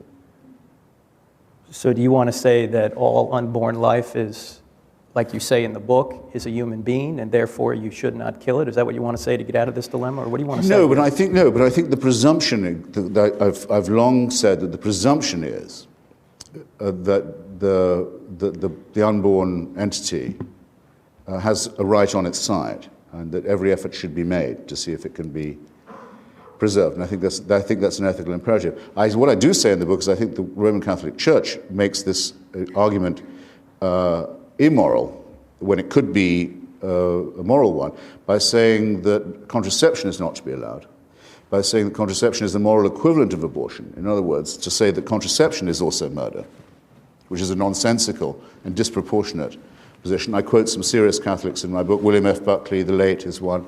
Clare Boothe Luce is another, by saying, if the Church says that contraception and abortion are morally the same, it degrades the opposition to abortion morally. And by making absurd arguments, as it has in the past, Aquinas believed that every single sperm contained a microembryo inside it, and thus that, if you like, I hope I don't offend anyone, hand jobs are genocide. As for blowjobs, don't start. That an ectopic pregnancy, in other words, a direct threat to the life of the mother, a fallopian tube pregnancy, is, instead of a direct threat to the life of the mother and an obvious no-starter for a human embryo, because that's going anyway, is someone who should be allowed to vote. This is nonsense. It's casuistry, it's immoral, it's superstition, and it prevents people from thinking seriously about matters that humanism can decide for itself, for heaven's sake, without any supernatural intervention. Your question, sir. Oh, well, since I answered your last question with a question of my own, I'll make it my question to you. I'm very keen to know how it is that you, in a sense, that you dare to say that without a belief in religion, I would have no source for ethical or moral It's not what I'm beliefs. saying. You seem to hint at it. No. Did he not? No, oh, I'm not saying you don't know morality, Christopher. I'm saying you can't justify morality without a being beyond yourself. So that, okay, good. So that if I say that for me it's enough to be willing to love my fellow man and perhaps hope that my fellow man and woman will give me some of the same consideration in return, and that, after all, the Samaritan of whom we've all heard, was the only one to help after the priests and the Levites had passed by. And the Samaritan also, though he's talked of by Jesus, can't have been a Christian because he appears in a story told by Jesus, so there can't be any Christianity before that. Somehow, he knew the moral thing to do is to help his fellow person without a religious instruction. Yes, that's actually the whole point of the parable, though it's not the way it's usually told. And that's what Christianity teaches. You know morality. It's written on your heart. You don't need the scripture to know right from wrong. And this was only available to us 2,000 years ago. No, you've known it from the beginning of time. Conscience has been on humanity from forever. You'll have to let me press you a little bit on that. I mean, William Ewart Gladstone spent a huge amount of his life, and he was a great scholar of Latin and Greek, showing that every one of the Greek Socratic and other moral precepts, all they were just prefigurations of Christianity. These are the best the Greeks could do before Jesus arrived. But No. Because he couldn't face the idea that these solidarities and moralities and understandings are innate in people and don't require divine permission. I just have to ask you, if you could do it plainly, which side do you come down on? Do you think we need divine permission to act humanly to each other? No, it has nothing to do with permission. It has to do with the ontological category known as morality. Where does morality come from? Does it come from the benzene molecule, the carbon molecule, the oxygen molecule? In your worldview, where does it come from? Suppose that we were having this discussion before the existence of molecules was understood. It's irrelevant. No, it's not, because the discussion about where does the good come from was being conducted before Lucretius developed the atomic theory, before Democritus and Epicurus, I should better say, understood that the whole world was made up of atoms and molecules. Before that was known, people were arguing, why do we behave one way to our fellows, and we call it good, and another way, and we call it wicked? Because it's written on... I don't think you can build in a molecular distraction to that. I don't have the molecular problem, you do. So you're a materialist. I'm trying to ask you, where does morality come from in a materialistic worldview? Well, did I not just acquit myself of that charge and say that the argument precedes the knowledge of the atomic and molecular structure? No, it doesn't. No. Not that I think, by the way, that the atomic and molecular structure is irrelevant, and it could be that we might find out that there are, who knows, pheromones or other phenomena that do have an influence on our moral conditioning. This still wouldn't, to a morally normal person, relieve them of the responsibility of saying that I feel I know what's right. I feel that some things my children don't need to be told. They already know. Let me interject here and just ask the question another way. Whereas to tell a child, you go to this church, which means you'll go to heaven, but your little playmates don't go to that church, and therefore will go to hell, seems to me to be an unpleasant thing to be saying. But yes, that is. Maybe I'm in a minority then. That could be an unpleasant thing, but how do you... Actually, an evil thing to be saying. Let's call it evil, Christopher. And something that only a religious person would dream of saying. Let's call it evil. Where does evil come from? Religion.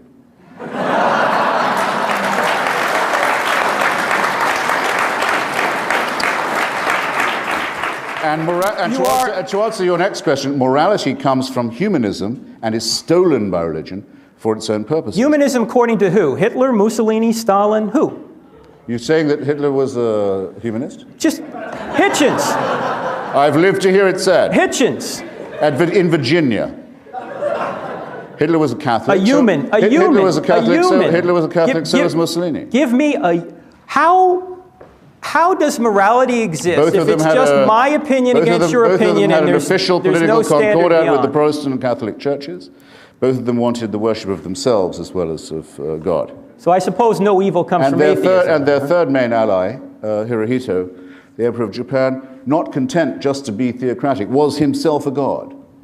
So anyone who says that fascism and Nazism was secular is an ignoramus. Why is it on wrong? A gigantic scale. All right.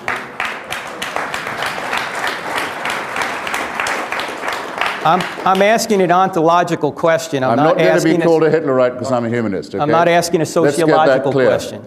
All right. Let me ask a question another way. This is my last question. If God does not exist, why do all people have a fixed moral obligation to love and not murder? How do molecules in motion have any authority to tell you how to behave? When you do something wrong, whose standard are you breaking? Who are you displeasing? The carbon atom, the benzene molecule, who? This question has been asked, Socrates answered it like this, when he was on trial for his life. Accused of blasphemy, by the way. He said that he had an inner daemon, was the way he put it. Not demon, a daemon, a spirit, an inner critic, a conscience would be one way of putting it. And that he knew enough to know, even when he was making the best speech of his life, that if he was making a point that was somehow dishonest or incomplete or shady, the daemon would tell him, yeah, that was clever, but you shouldn't have tried it. He knew. Okay? Any person of average moral equipment has the same knowledge. I hope you'll. If you don't, I'm very sorry for you. Adam Smith called it the internal witness, who we all have to have a conversation with all the time. It's been C.S. Lewis decided to call it conscience and to attribute it to the divine, but he didn't improve on what Adam Smith said in the Theory of Moral Sentiments or what Socrates said when standing trial for his own life. It's been sometimes colloquially defined as, why do people behave well when nobody's looking? I don't believe there's anyone in this hall who doesn't know what I mean by that.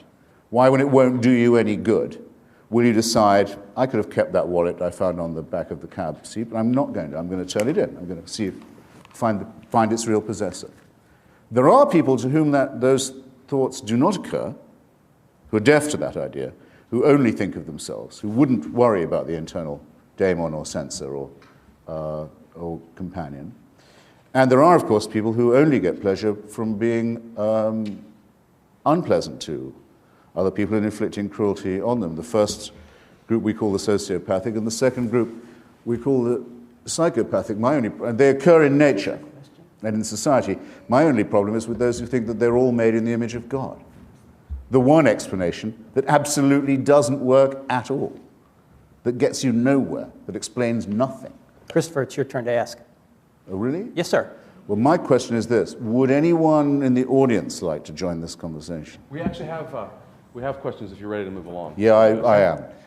There are a couple of questions, several similar questions that boil down to a couple of questions for each of you, and then one that I'll end with that I think is an important one to address to both of you.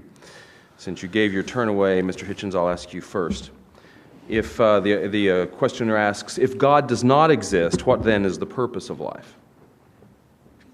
Well, I can only answer for myself. What cheers me up? I suppose mainly gloating over the misfortunes of other people.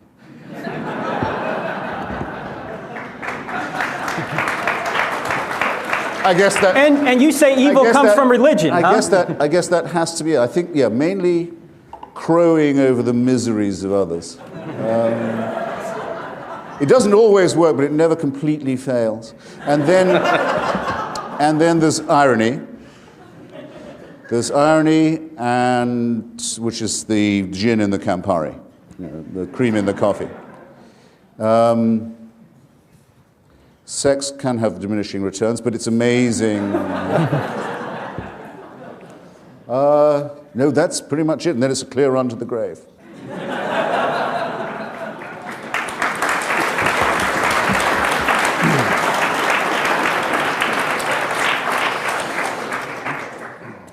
Dr. Turek. Yes, sir. Do you want me to answer that or not? That's for somebody else, okay.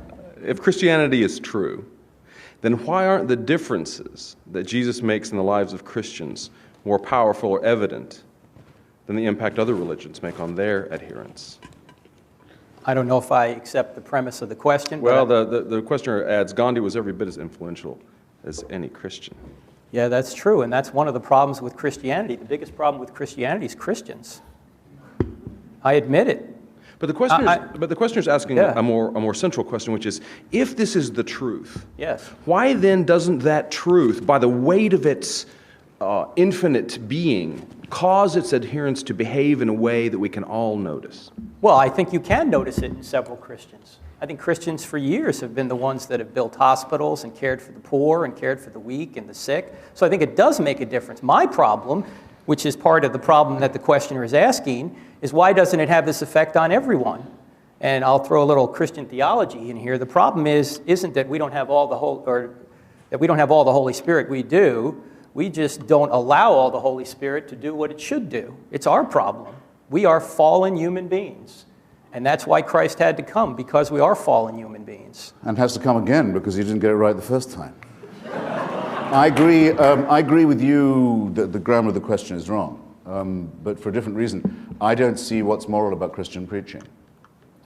For example, apart from the horrible idea of vicarious redemption, I'll say again, in case I missed you the first time, what I mean by that.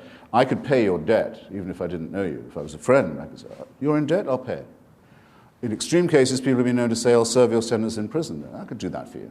What I cannot do is relieve you of your responsibility. I can't say, throw your sins on me, they'll melt away. Immoral. People are not allowed to be, they're not entitled to be relieved of their responsibilities. And the vicarious redemption by human sacrifice is a very primitive and horrible scapegoating idea that belongs to the barbaric period of human history. So all pardons are immoral? No, not all pardons. No, I didn't say that. I said vicarious redemption is an immoral doctrine. It's also immoral of the Nazarene to say, take no thought for the morrow, not to clothe, not to eat, not to invest, leave your family, leave your children, leave everything, give up the world, no investment, no thrift, no thought for the future, just follow me. That's only moral if you are a sure believer in the idea that the world is about to come to an end, which was the case with this apocalyptic. I guess you never read the parable of the talents. He said the prophecy is that the world is coming to an end real soon. There's no point in caring about anything else. That's not a moral preaching to me at all. There are many other ways in which I fail to see how any bad behavior can ever be described as un-Christian. And of course, it's completely laughable to say Christians build hospitals. Just many Christians have bombed hospitals as have built them, and as many Muslims have built hospitals as Christians have, and as many Babylonians have built great buildings as Christians have. If that's the best you can do, that's the best you can do. One of the questioners repeats a point from Dr. Turek's opening statement that apparently he or she feels you did not address, Mr. Hitchens, about the irreducible complexity of DNA. And is it possible for such structures to have formed by chance? Well, I have two responses to that. One is, what would she have said before she knew about DNA? What does that have to do with anything? They existed prior to anyone knowing about them. Yes, that's right. Gravity existed before we knew about it, that's Christopher. Correct. You need an explanation That's for correct, that. and Christianity thought it could explain everything, and then it found No, there not were more everything. things. Wait, it's very simple, same as your point about molecules, that I said that these arguments predate Epicurus, Lucretius, and the atomic theory. Christianity used to say it can explain everything. All you need to know is there's an all-powerful, all-loving, all-intervening, all-knowing, omniscient God. Okay, well then wait, wouldn't DNA explain more? Well that only shows that God's even cleverer than we thought. So it's an infinitely expanding tautology. There are some Christians who accept, in fact it was actually a Catholic physicist at the University of Louvain in Belgium who first came up with the idea of what we now call the Big Bang. And most popes, not all, but most popes have accepted it. Some have thought of it as a challenge to Christianity. The Pope Leo, who he went to, I can't remember the scientist's name for a second, maybe someone here can help me. He went to the Pope and said, look, looks like this is how things started. And the Pope said, if you like, I'll make it a dogma that every Catholic has to believe it. He said, that would be slightly missing the point, Your Holiness. Christopher, what does this have to do with the origin of DNA? Well, because it is true to say that religion, as Stephen Jay Gould said, that religion and science belong to non-overlapping magisteria. I think these magisteria are in many ways incompatible and in many ways irreconcilable, but it is no more true to say that the existence of the complexity of DNA shows that God was more ingenious than we thought, than it is to say that it necessarily shows by its self-revealing ingenuity that we don't need the hypothesis of God. Both of these positions would be, in my opinion, somewhat reductionist, though I would have to say that I think the second one is more persuasive and more elegant. Now, Gould is wrong. Will that do? Christians or religious people, religion is trying to find out what how the universe began, and so is science. They're not. No, religion says it does know, excuse me. No, it's trying Religion is to not find a process of scientific inquiry. Religion is an affirmation of faith. It I says am it a already religious knows. person, Christopher, It and says I it am already using knows. evidence to try and point out that the universe exploded into being out of nothing. And you have scientific evidence for the view that an intervention will occur to prevent the implosion and No, entropy forget of that. Let's start at the beginning. I can't forget it. Let's start at the beginning. That's for debate It's two. the only thing you've said all evening that I'm going to remember. Gentlemen. That's for debate two. No. I mean, don't say, look, do yourself and your faith the honor of saying it's faith. Don't say it's science-based. The argument you would won't be, get away with it. Look, the argument would be, Christopher, is that if the universe exploded into being out of nothing, then miracles are possible because the greatest miracle of all has already occurred. The question is, have miracles occurred in the first century? That requires another debate whereby we have to look at the historical evidence and see. And if it is true that that Jesus really did come and say and do the things that the New Testament writer said he did, then whatever he teaches is true, because if he rose from the dead, he was God. If he taught that there will be an intervention, then there will be. That's the argument. I don't have time to support it. Very good. Now, Josh, a sentence or two from David Hume on miracles would clear all this up. You'll need to. Okay. It's fallen off. Sorry. That's one up. Right. A sentence or two from David Hume would correct what you said. A miracle is defined not as a part of the natural order, but as a suspension of the natural order. No, an intervention. You can't say of the Big Bang, which is the foundation of the natural order, that it's a suspension of what it starts. You may not do that. However, if you meet someone in the street who you yesterday saw executed, you can say either that an extraordinary miracle has occurred or that you are under a very grave misapprehension. And David Hume's logic on this, I think, is quite irrefutable. He says, what is more likely, that the laws of nature have been suspended in your favor and in a way that you approve, or that you've made a mistake? And in each case you must, and especially if you didn't see it yourself and you're hearing it from someone who says that they did. I would go further and say the following. I'll grant you that it would be possible to track the pregnancy of the woman Mary, who's mentioned about 3 times in the Bible, and to show that there was no male intervention in her life at all. But yet she delivered herself of a healthy baby boy. I don't say that's impossible. Parthenogenesis is not completely unthinkable, but it does not prove that his paternity is divine. And it wouldn't prove that any of his moral teachings were thereby correct. Nor, if I was to see him executed one day and see him walking the streets the next, would that show that his father was God, or his mother was a virgin, or that his teachings were true, especially given the commonplace nature of resurrection at that time and place. After all, Lazarus was raised, never said a word about it. The daughter of Jairus was raised, didn't say a thing about what she'd been through. And the Gospels tell us that at the time of the crucifixion, all the graves in Jerusalem opened, and their occupants wandered around the streets to greet. So that it seems the resurrection was something of a banality at the time. Not all of those people clearly were divinely conceived. So I'll give you all the miracles, and you'll still be left exactly where you are now, holding an empty sack. No, Christopher, you have to look at each miracle in light of the evidence and the context. Hume was wrong because his premise that was wrong was the one that said the evidence for the regular is always greater than that for the rare. It's not. From Hume's own worldview, if Hume was here today, he wouldn't even believe in the Big Bang because it only happened once. It's not a regular event, it happened once. He wouldn't believe in the spontaneous generation of life, which is what a materialist must believe because it only happened once. He wouldn't believe in his own birth because it only happened once. In fact, he wouldn't be able to believe in the whole history of our solar system because it only happened once. You don't need regular events to know whether or not something happened. Singular events happen all the time. This debate will never happen again, yet you're here to witness it. I'm just going to repose my trust in the audience here. There's an obvious difference between a singularity and a miracle. And I think it would be embarrassing to try and explain it. It would be patronizing to try and explain it. Dr. Turek, a member of the audience takes issue with your claim that objective morality necessarily relies in an absolute deity, asking instead, what about empathy, for which there are significant apparent biological bases? Sorry, I didn't hear that. What about what? Empathy, for which there are fairly well-established biological bases, a very human emotion. Cannot empathy lead to morality? Is it right to be empathetic? That's the question. I'm not saying there's no chemical connection between morality and, or for morality, I should say. Certainly when we think, there are chemicals going on. The question is, what is the standard that makes empathy or love right?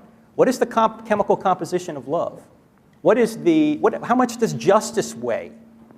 Well, these are all things that make no sense in a materialistic world. Well, but that's not entirely true. Let's say, for example, that cognitive neuroscientists are able to determine with scientific levels of precision that, in fact, certain neurochemical and cognitive events essentially always co-occur with the experience of empathy. But that wouldn't mean that empathy's right. See, there may be chemical compositions that cause that guy to chop that guy's head off on the Canadian bus. That wouldn't make it right. The question is, what makes something right? In a materialistic worldview, there's nothing that can make something right or wrong. As David Hume has said, you cannot get an ought from an is. Well, I'm happy to agree with that. I mean, I think that's true. But I have to add only that some of us have been lucky enough to see it or meet people who've done it, and all of us have read about it. There are people who will, when a grenade is lobbed through the window, throw themselves on it before it can blow up. It does happen. There are people who die under torture without giving away the whereabouts of their comrades. There are people who go do bomb disposal work and sit defusing huge device. They know any minute. It does happen. It's always happened. It's common to every known human society. It's a part of every heroic narrative of every known society there's ever been. Those who do it are honored. They are sung, as we say, in the times when there was no literal record. And it doesn't require divine sanction or permission. It is, we're proud to say, if not innate in us, we'd be too humble to say that. It's innate in our species. It's something we can all aspire to. Yes, you know it. But we do not get it from Big Brother. If we did, that would degrade it. It would mean it wasn't heroic. It wasn't brave. It wasn't individual. It wasn't exemplary. Why are these things good? Didn't deserve anything. Because it would be in the hope either of a reward from Big Brother or for fear of punishment from it. It would abolish morality. It destroys ethics. It means the individual example is dust. Christopher, you've already abolished morality by your materialistic worldview. There's no such thing as morality if you're just a bunch of chemicals. Wait a second. It's okay. I already know some people will clap anything. Do you mean to say that the human, the body of a mammal, a primate, is not a chemical composition? No, it is. Oh, good. I'm questioning where why do you act as if this has only just been discovered and as if it's a theological point? Because you apparently haven't discovered that morality... I would rather say, in spite of the fact that I am a primate, or not, notwithstanding, perhaps I'd better say that I am a primate, nonetheless I'm capable of thinking about heroism, self-sacrifice, example, and so forth. Why are all those things good? Don't turn to me and say, how can you say that and be a primate? I'm a primate. I can't alter the fact that I'm a primate. I can conceal it better than some people can. That's the best I can do. You're a primate as well, and you'll have to agree with both of us that it shows. Okay. Let's finish with this, which is the fundamental question, and I think deserves a serious answer. The writer says, "Gentlemen, I'd venture to say that no one is two words, by the way, No one came into this room without already deciding who he or she agrees with. And no one will leave with a different mindset. What would it take for each of you?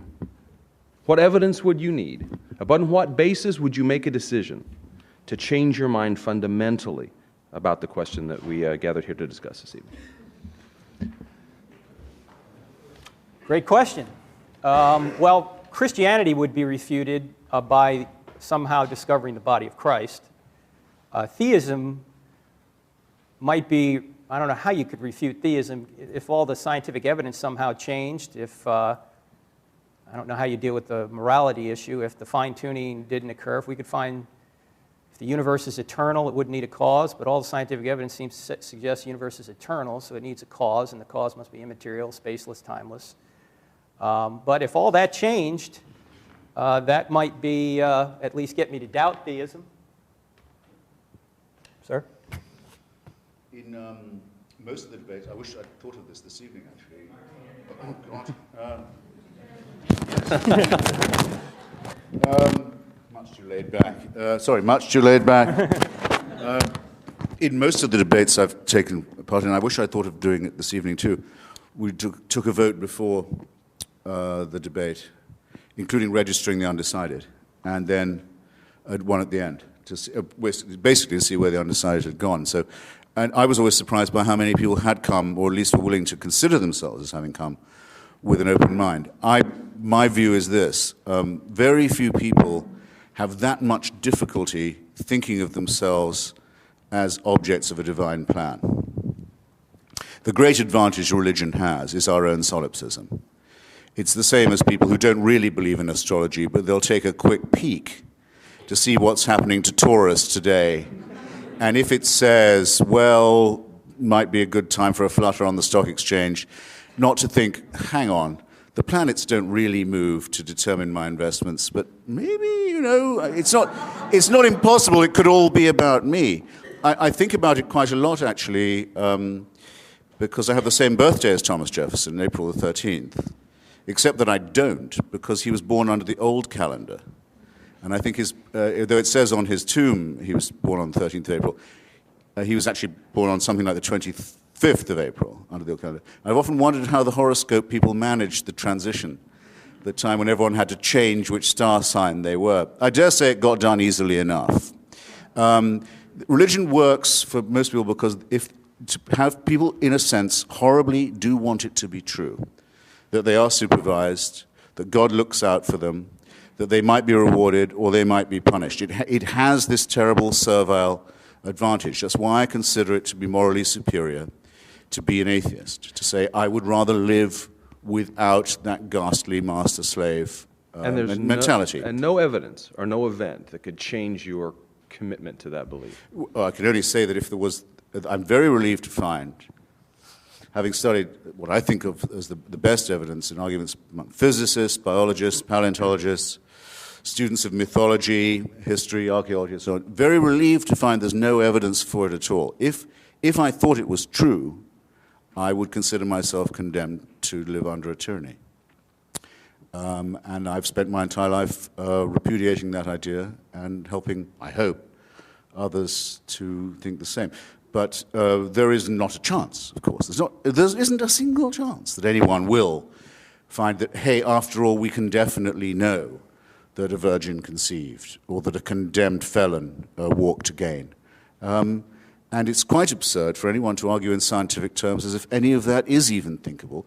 What I don't understand, and I suppose I should close by this, is why anybody should be so contemptuous, I suppose is the word, or so insecure about their own faith as not to call it that.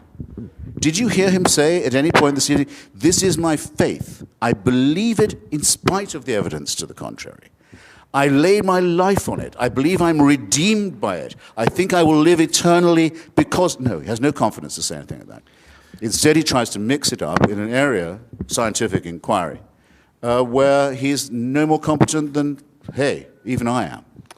And that was where he made his big mistake. Thanks. Gentlemen, what did we decide? 5 minutes to close? 5 to 10, 7 maybe? Since Dr. Turek went first in the opening, would you mind going first now? Oh, I thought I'd just wrap. Oh, well. You can call it a wrap unless you'd like 5 more minutes.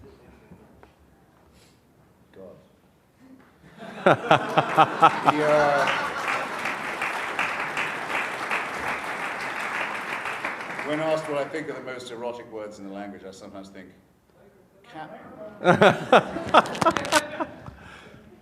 Terminally laid back now. When asked what I think are the most erotic words in the language, I sometimes think slowly, captive, audience. No, you know what? If I haven't made my case by now, brothers and sisters, I don't think I will make it in the next 5. I ask you to excuse me. If anyone thinks that there's a question, who's heard me, who thinks there's a question I answered poorly, or inadequately, or badly, or failed to answer at all, and would like to challenge me, I'd happily give them 5 minutes. But I have, so to say, shot my bolt otherwise. Is there anyone who would like to challenge me? Yes. Please. If there is no God, why do you spend your whole life trying to convince people that there isn't? Why don't you just stay home? Was the Can you repeat that? was the question? The question is, if there is no God, why spend your life and career trying to refute that? Why not just leave it alone and stay home? Fair enough? Well, it isn't my whole career, for one thing. It's become a major preoccupation of my life, though, in the last 8 or 9 years, especially since September 11th, 2001, to try and help generate an opposition to theocracy and its depredations internationally. That is now probably my main political preoccupation. To help people in Afghanistan, in Somalia, in Iraq, in Lebanon, in Israel, resist those who sincerely want to encompass the destruction of civilization and sincerely believe they have God on their side in wanting to do so. Maybe I will take a few minutes just to say something that I find repulsive about especially monotheistic, messianic religion. With a large part of itself, it quite clearly wants us all to die. It wants this world to come to an end. You can tell the yearning for things to be over whenever you read any of its real texts or listen to any of its real, authentic spokesmen, not the sort of the pathetic apologists who sometimes masquerade for it. Those who talk, there was a famous spokesman for this in Virginia until recently, about the rapture. Say that those of us who have chosen rightly will be gathered to the arms of Jesus, leaving all of the rest of you behind. If we're in a car, it's your lookout. That car won't have a driver anymore. If we're a pilot, that's your lookout. That plane will crash. We will be with Jesus, and the rest of you can go straight to hell. The eschatological element that is inseparable from Christianity. If you don't believe that there is to be an apocalypse, there is going to be an end, a separation of the sheep and the goats, a condemnation, a final one, then you're not really a believer. And the contempt for the things of this world shows through all of them. It's well put in an old rhyme from an English exclusive brethren sect. It says that we are the pure and chosen few, and all the rest are damned. There's room enough in hell for you. We don't want heaven crammed. You can tell it when you see the extreme Muslims talk. They cannot wait. They cannot wait for death and destruction to overtake and overwhelm the world. They can't wait for what I would call, without ambiguity, a final solution. When you look at the Israeli settlers, paid for often by American tax dollars, deciding that if they can steal enough land from other people and get all the Jews into the promised land and all the non-Jews out of it, then finally the Jewish people will be worthy of the return of the Messiah. And there are Christians in this country who consider it their job to help this happen so that Armageddon can occur, so that the painful business of living as humans and studying civilization and trying to acquire learning and knowledge and health and medicine and to push back can all be scrapped, and the cult of death can take over. That, to me, is a hideous thing in eschatological terms, in end times terms, on its own, a hateful idea, a hateful practice, and a hateful theory, but very much to be opposed in our daily lives, where there are people who sincerely mean it, who want to ruin the good relations that could exist between different peoples, nations, races, countries, tribes, ethnicities, who openly say they love death more than we love life, and who are betting that with God on their side, they're right about that. So when I say, as the subtitle of my book, that I think religion poisons everything, I'm not just doing what publishers like and coming up with a provocative subtitle. I mean to say it infects us in our most basic integrity. It says we can't be moral without Big Brother, without a totalitarian permission. It means we can't be good to one another. It means we can't think without this. We must be afraid. We must also be forced to love someone who we fear. The essence of sadomasochism. The essence of abjection. The essence of the master-slave relationship. And that knows that death is coming and can't wait to bring it on. I say this is evil. And though I do some nights stay home, I enjoy more the nights when I go out and fight against this ultimate wickedness and ultimate stupidity. Thank you.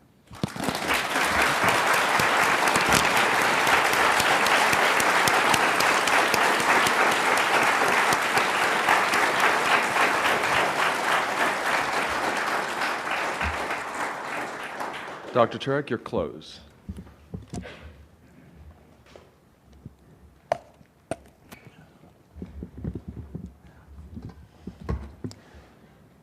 First of all, I want to thank everyone. I know it's been a long night, and I enjoy listening to Christopher, even if I don't agree with him.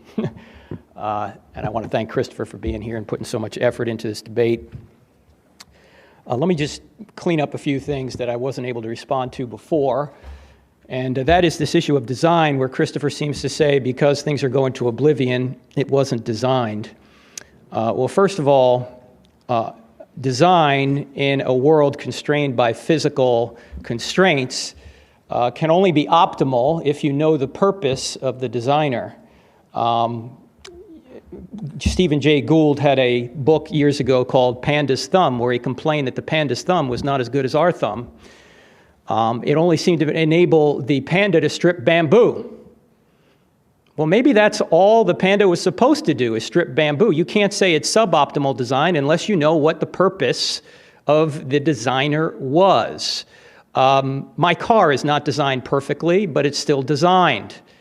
So just because you find faults in design doesn't mean there is no design, and you wouldn't be able to find a fault unless you knew what the purpose of the designer was. Let me now summarize Christopher's book, and as I read Christopher's book, it seems to me he's making two statements. The first statement is, there is no God, and I hate him.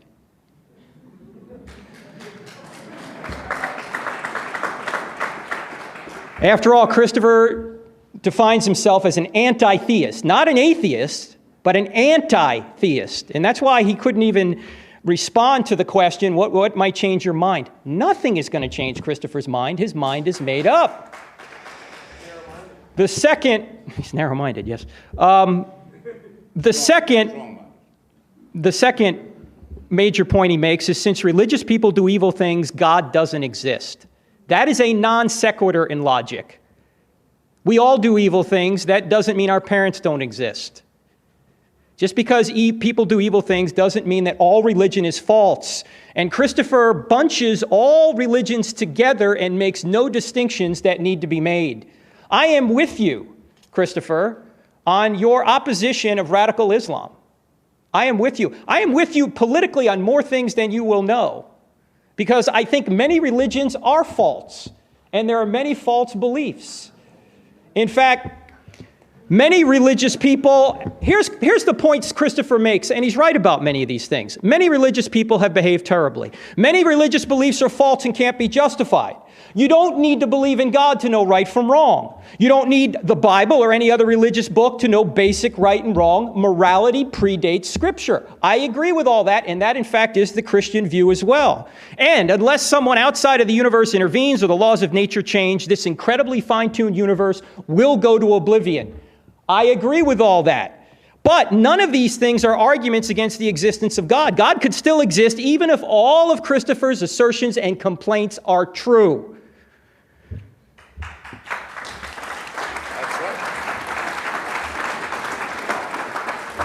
Let me also point out that religion does not poison everything.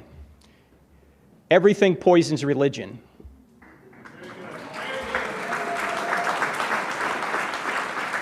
I poison religion, regrettably, I poison religion because I don't live up to the pure words of Christ. And that's why Christ had to come, because none of us live up to it. But we know what the standards are because there's a standard beyond ourselves. Christopher has identified how religious people poison religion, how they act immorally. You know, that's what Jesus and the prophets did and why Jesus came. Christopher is so charming and he is so persuasive, he is like an Old Testament prophet. He is. And he is calling the church to morality. He can't define what that is, but he's calling them to it. He's not calling them to the Christian morality necessarily. He's calling them to his own morality. But what he points out are some of the very things Jesus pointed out. Many people in the church are following tradition rather than the words of Christ. Many people in the church are doing evil things. Jesus condemned the people who were the most religious because they were the furthest away from God, and Christopher's to be commended for that, because many of them are.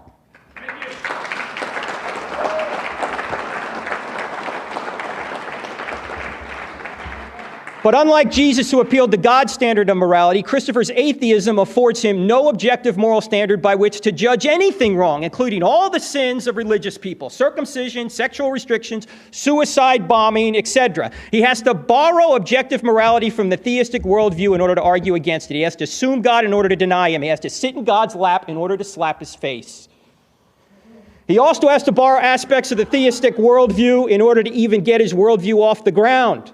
He has to borrow the universe, which is a pretty big issue. He has to borrow fine-tuning, life, reason, math, human freedom, and consciousness. Notice he never addressed any of those things. Where do those come from in an atheistic worldview? Christopher, in the last chapter of his book, talks about we need to get away from all this religious stuff and we need to go to Enlightenment values. What are Enlightenment values? Well, is what Christopher says on the last page of his book. Quote, "Very importantly, the divorce between the sexual life and fear, the sexual life and disease, and the sexual life and tyranny can now at last be tempted on the sole condition that we banish all religions from the discourse." It appears that Christopher is rebelling against the church lady here. He doesn't like the restrictions on sexuality. Is it true that if Jesus said, sleep with anybody you want, Christopher would be a Christian? I don't know. But that is what he's rebelling against. Now, he talks about the divine dictatorship. He says that he rebels, as he just pointed out, against the divine dictatorship because he's an anti-theist. But let me ask this question. Why must everyone submit to his dictatorship? The dictatorship of Christopher Hitchens. He's telling everyone to live up or to give up their sacred text and to live according to renewed Enlightenment values, values that apparently he gets to choose. Christopher, in effect, wants to replace God. He wants his values. He wants you to adopt Enlightenment values. Christopher never answered the questions and the evidence that I brought up. I think this is a theistic universe because all time, all space, and all matter exploded into being out of nothing. Number two, it did so with incredible precision and extreme fine-tuning. We saw that life seems to be the result of intelligence. 4, we saw that there are objective, immaterial, moral values out there. And Christopher is big on immorality. I'm with him on that. Number 5, we saw that immaterial realities such as reason and the laws of logic exist and have no way to be explained. There's no way to explain those by materialism. That the laws of mathematics, number 6, exist and they help us investigate and measure this orderly universe. Number 7, that people are not mere chemicals, but are free to make choices. And number 8, and finally, that we are conscious beings and we cannot explain ourselves by mere chemicals. We're something beyond chemicals, but atheism only has a worldview that says all that exists are chemicals.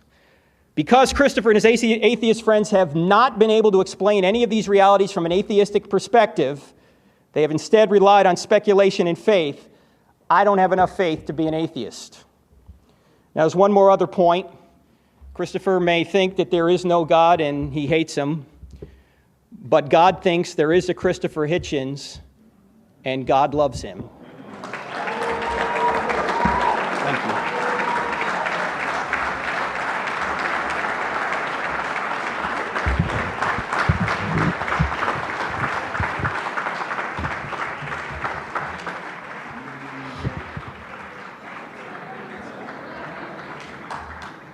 Well then, I think let's first certainly thank our debaters for a lively and stimulating evening.